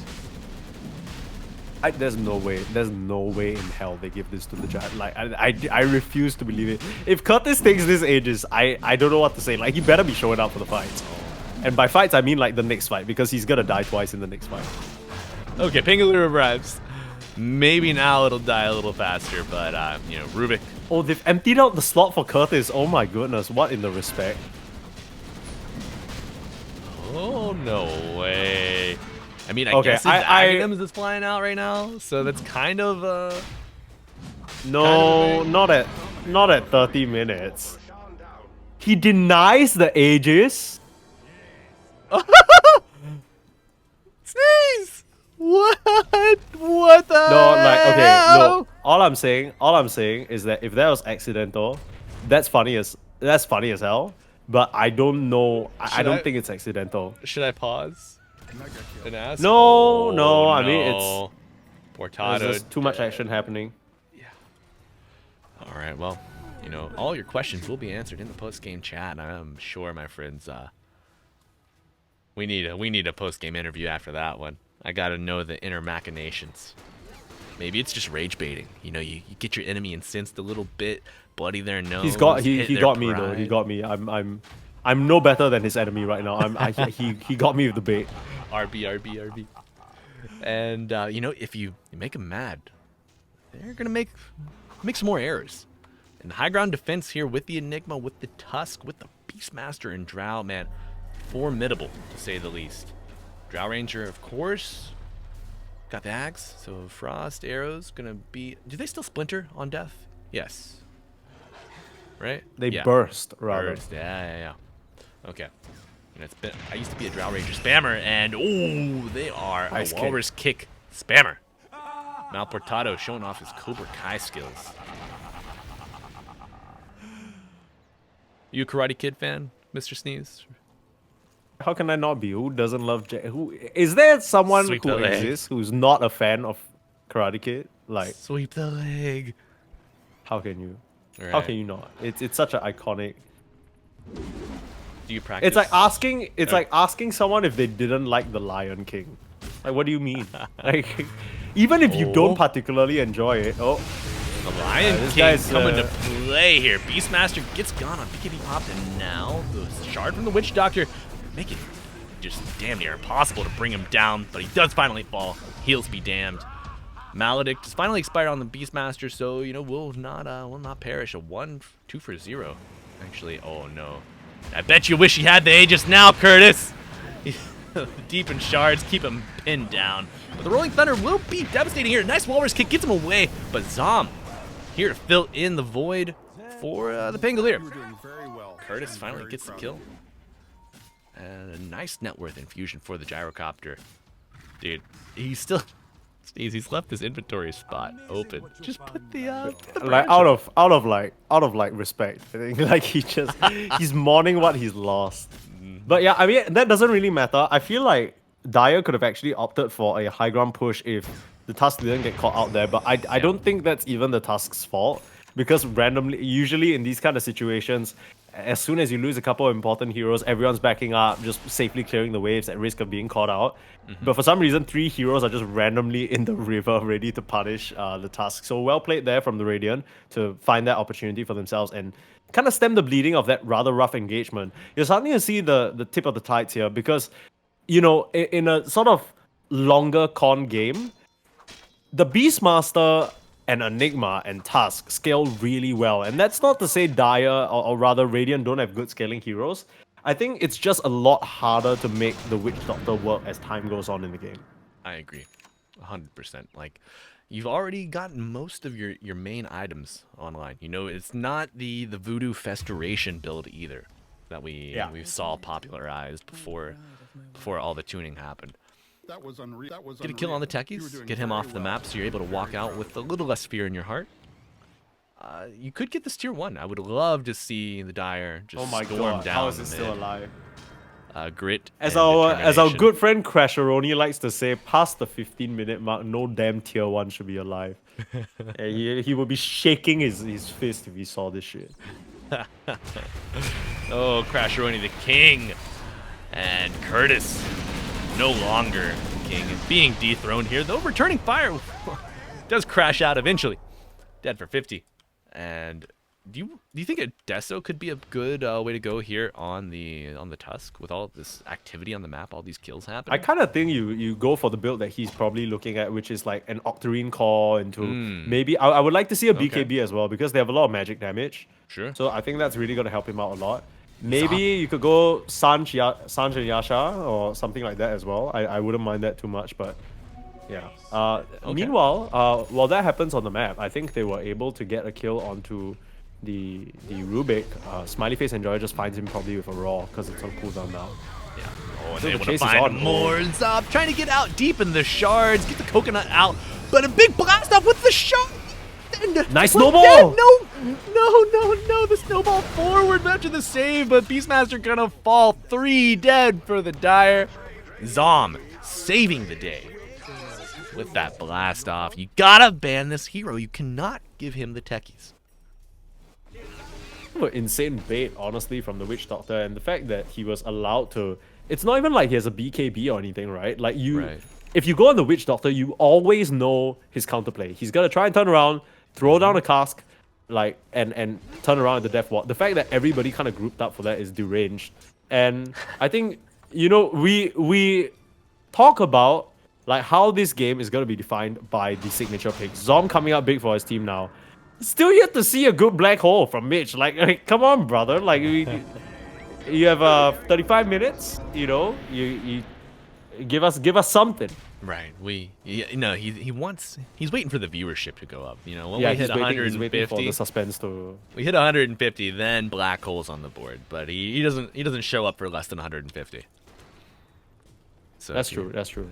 Get your moms, send your brothers, send your cousins the stream link. Yeah, another name for the black hole, the 150 special. Ooh, Mr. 150. Let's call. Yeah, That's Mr. Mitch's 150. new nickname, Mr. 150. That's legend. Pumping the. Yeah, Rolling Thunder. if you don't give him the viewership, he ain't giving you the content. No black holes for free. He's such a diva, but that's why we like him. Yeah, true. All right, tier 2 tower, all but a certainty here for it to fall. Zop just eating every Insane. single. Insane Tower that the blast, dude. Witch Doctor is the one punching the tower and the gyro is like hiding behind him in fear. 63% physical damage reduction on this Witch Doctor. Oh. That's without the active on the Craggy Coat. That's crazy. That's insane. 12 bonus armor after you pop that shit as well. And we already see the makings of a minefield here for Zom. Does he stay? Yeah. Oh yeah. Yeah, he's back on his bullshit. It worked for him in game 2. So True. why not? Yeah. I Why mean, not? it's bullshit that got him the win. So I don't think anyone that he played against is very happy about it. Oh no! But dude, not that. It wouldn't have saved you.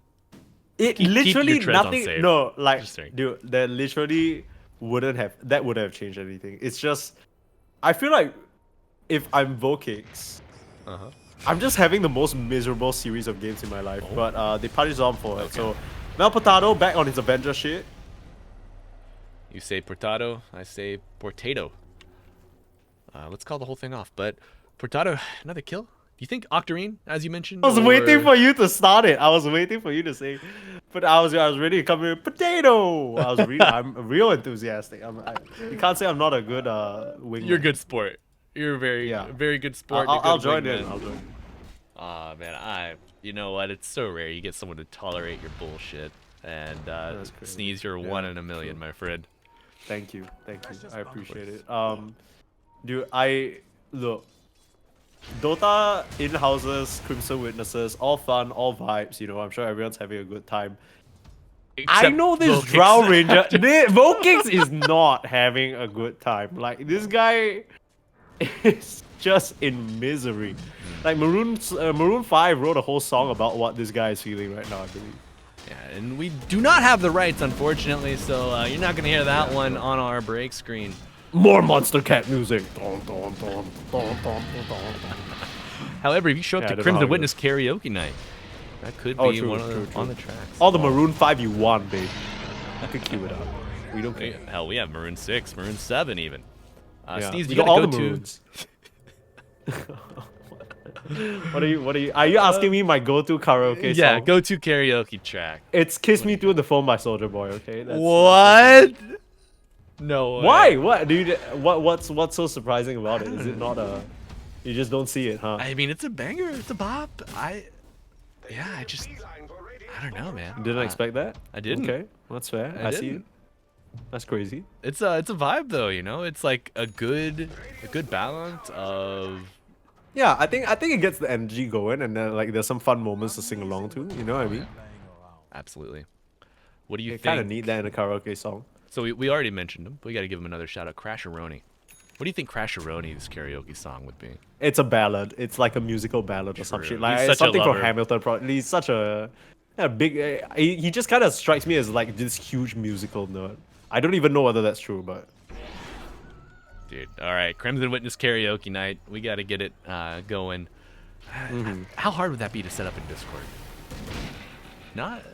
The vibes might Actually- not be as similar as as what you would. Yeah, I feel like karaoke is like one of those Next things that man. is just like a The next you gotta man. yeah, free ideas for Mr. Keenan here. You can have that one. Yeah. All right. But I think my karaoke go-to is Love Shack. Ooh, Certainly, Wait, love? No way. Well, we're seeing a bit of a Love Shack being constructed here, and Zom's kicked out the door. A on disc popped here, and Tusk still going in, but he dies to the mountain after the snowball. Lincoln's put on the techies. They got 2 Lincolns. Oh my god. That's how you beat the Tusk. This is how I win. Adam Sandler once said. I think you beat the Tusk by him not buying a BKB into this insane magic damage. Also, is yes. where I'm currently. Yeah, all he has is an E-Blade, which I don't know what it does for him. But right now, it's causing his team to get completely trampled on under their tier 4. Good pike followed up by the roar, but he's out of range. Vokix, okay, they do get the Pangolier, and now the blast off on the back line, creating chaos for Curtis to hit What? the whoa, 1 person black hole. Mega head, Mitch looking like a mega head. Well, omitted. And now the tier 3 Bleep that out. falls. Bleep. Oh my god, wait, he let No, him steal the black hole? the green hole coming out, and he blinks right into it. Gotcha indeed. 1 to fall, 2 to follow. Vokix. Holograph in the neighborhood, though, is going to get stunned up. Okay, He's surviving? saving. The return fire. 3, 4 dead. Agents is now respawning. No Witch Doctor to save you, Gyro. You got no BKB. You got no hope. Trying to waddle to the low ground, but it's a Holy shit. complete reversal of energy. Holy shit.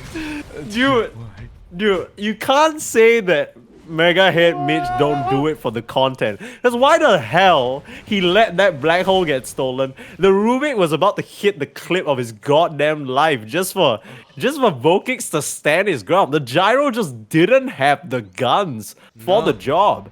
And like, look, early game Mel Potato holding it together by the fucking seams, right? Like it wasn't, Absolutely. it was so tight. And then later on in the game, that's where the Beastmaster started coming out, finding these rolls on the Witch Doctor, still holding the high ground. But through it all, who is the person making sure they survive these insane engagements? It's Holograph on this Holograph. Abaddon, dude. This guy, Absolutely.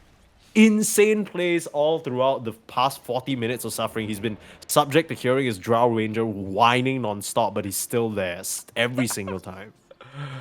Oh, Holograph just gritting her teeth and just staying through to the end. 07 and 14, but got the Aghanim Scepter waiting in the base now. Gonna be flying out soon. Yeah. Uh-oh. Oh, what am I missing? About to get hazy. Oh, yeah. No. Like, I feel like Now it's the anybody's problem game. with the... Exactly. Like, Abaddon, so far, he's had to be very, very careful about his positioning and stay a distance away so he's not clipped by all these blast-offs, casts, whatever the shit that Radiant are throwing at him. But now he can unironically run in, and that's the correct Milk play Boy every single time. Curtis gonna get roared. BKB used by Smile Enjoyer, so he will be able to seal the deal on this kill for the Gyro. Legend looking for a little bit of payback. The Basher clips off the swashbuckle, but a snowball save. The Shard still available. Kick out on Legend, but now you are hand in hell and a handbasket. Drums of Slum not gonna be enough to heal you up, and Malportado. Oh, there's certainly no escape here. 2 dead. Okay, Mel Potato needs to stop doing that shit. Like that, he keeps snowballing the Beastmaster into his death. Like, wait, what? Whoa, kicks. Again? No. Where indeed? Oh my god. You need more Dude, HP on this Vokix. Drow. Vokix had his big revelation fight as well. That was supposed to be the moment, but I don't know whether they can recover from this. No buyback. 70 gold between you and getting back on the map. Now Rubik steals the ult from Holograph. Holograph just waiting for death. Mega Head Mitch watching all his friends die. Oh my god. Sneeze. Only the Abaddon has buyback. Vokix just a little outside. 40 gold. And Zap, he knows they're without it. He says, hit tier 4s. Let's go. And Mitch overstepping his... Mitch. No. No. Wait. Final black hole. 5,002. Oh, so lobbies don't keep your progress for those kills. I was like, we saw 5,003 last game. Yeah, that's right. That's true. And No, it wouldn't be fair. Buyback on the Beastmaster. Now, One 3 final buybacks hold. coming out. One final ride for the Dire. The Roar not available yet, and he's stunned He needs up the BKB. BKB. You gotta get him, but you got back, and now the Techies falls, overextending perhaps. It's a 2-3 on 4. The Radiant, I don't think they can end. they pull back. The racks are still up. The Zap wants to stay. Getting hit with the crits. Portado with the kickback, but oh no. We've seen this episode before. The Shard disjoints everything, buys more times, but now getting chunked down. The Witch Doctor falls. Tusk soon to join a 1-for-1 trade, and you're running out of numbers quick here on the Dire. 10 seconds on the Enigma. Can you buy the time? Keep Holograph alive. Buyback on the Tusk, and you got another breath of life. Holograph pops the ultimate, but there's no damage coming in. And now the kickback. Okay, Aeon just popped double kill for the Drow. We've seen this episode before, friends. It is a bit of a repeat coming out for the Dire and the Radiant. No way. Don't let him blink. Rubik gets out. Blink is canceled thanks to that damage on the Ethereal Blade and the kickback. And it's so funny to watch shift from left to right and back again. Triple kill for Vokix. Suffered all early game. Don't move. Red light. Ha! Holograph, stop it! Stop moving! There's no one around. You don't have to run. Oh my god. He's confused. He's confused, but he's got the right spirit. He knows what he needs to do. My goodness, what a hold from the Dire again. I keep feeling like this game is Radiance to just stomp up and win, but they keep getting a bit too ahead of themselves. Now they all still have buyback, so it's a huge gold change, but it does cost the Dire, right? They buy back on some of their heroes. The only winner of that is Vokix. If he can find a way to stop dying to random minefields, they might have a chance here to come back. Yeah, I think if you're Vokix, you do not ever farm solo. You let your Beastmaster walk his minions out in front of you. Yeah, you got Eidolons and you got Boss. Like you got Mental Style Illusions. Like there's no excuse actually. Yeah, you just have to be disciplined in that. You say, if I'm walking into Fog, my minions, my illusions, they have to go first. Like, look, Vokix, if you're listening, you gotta put the big gold panties on. I'm not gonna lie. Like, you're the carry in this game. You gotta stop messing around. Like, you have seen in 2 separate fights that you are the only thing that can mow down these heroes. Mal Potato ain't gonna do it. He has a goddamn E-Blade. No one knows why, but he has it.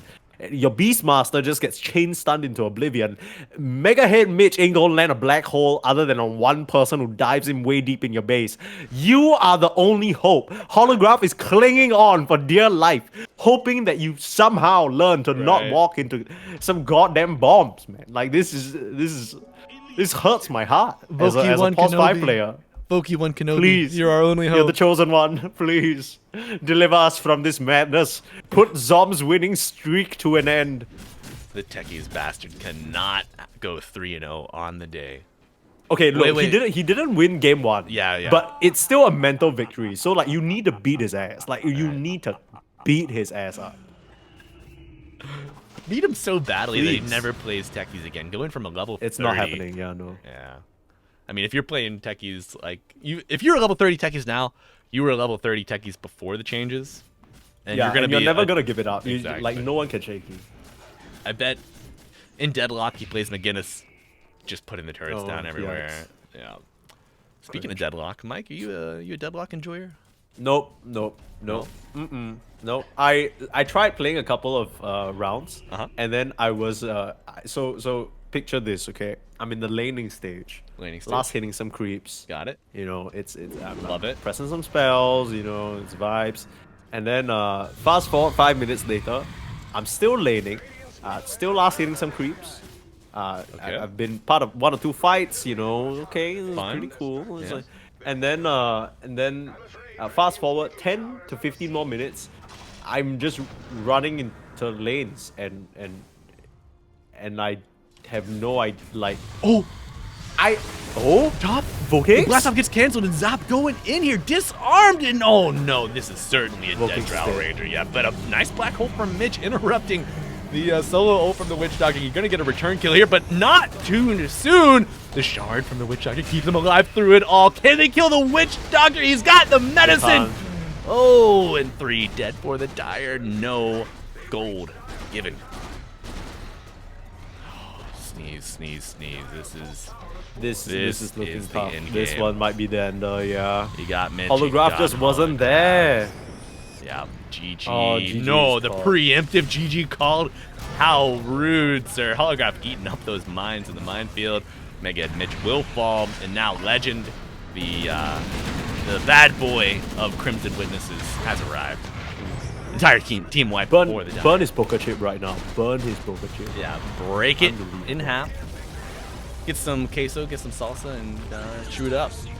Friends, that is our third game of the day. Full Mad Dogs, not the Milk Boys. Take the win here. Yeah. Radiant coming out ahead 2-1 on the day, I think. Right?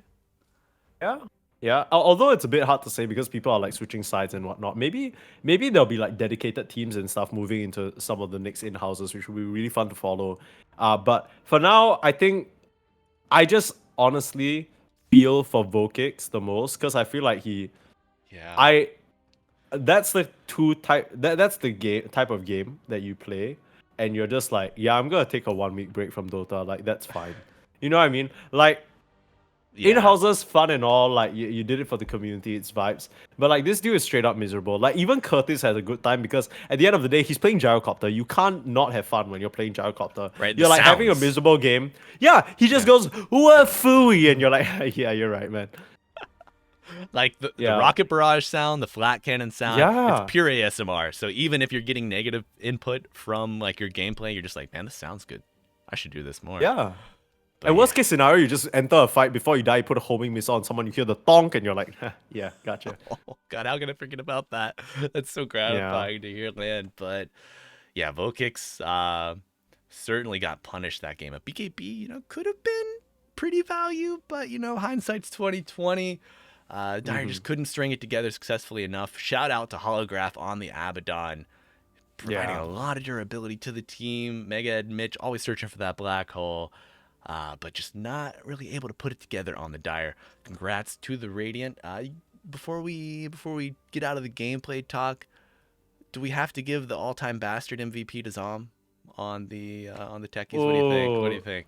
I feel like Zom popped off this game. He was really, really good. But I really just have to look at Zop again. I think these two players really shouldn't be allowed to be on the same team. Just my thoughts. I think they have the same brand of chaos, and when you mix those two together, it ends up being a very bitter concoction that the Dire were not ready to deal with. Like this Witch Doctor, you scroll to the left. Look at the healing that he's done, dude. 30k is more than two. Like the Drow. I don't think the Drow's even. The Drow has done.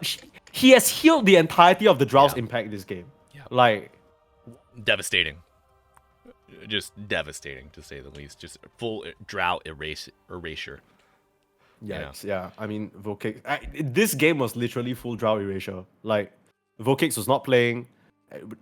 Had 2 fights, and hopefully that was enough to stop him from quitting the game permanently. Because man, that was rough. Yeah. But yeah, I think. Yeah, what do you say? I was going to say some glimmers of greatness, some, tiny shards of hope, but it seemed like Mad Dogs were just dangling it in front of them just to yank it back away. Yeah, it was cruel. I was very sad. It made me. It's kind of like watching a sad film. You're sad at the end, but that was the intention. Still doesn't make you any less sad. Right. You still need some tissues afterwards. Yeah, I'm needing some tissues right now. I'm having a little cry for them. Having a little sneeze. Oh, friends, but place where you won't need any tissues is the Crimson Witnesses Discord. So if you've been watching and you are not yet a member somehow, please find the Discord link, join our community. We would be so overjoyed to have more folks join and eventually play in these in-houses. I think we had 2 in-houses going on. This is a bi-weekly in-houses happen. Monthly production coming out from myself and Sneeze, if I am so fortunate to have him with me in the future. I hope so.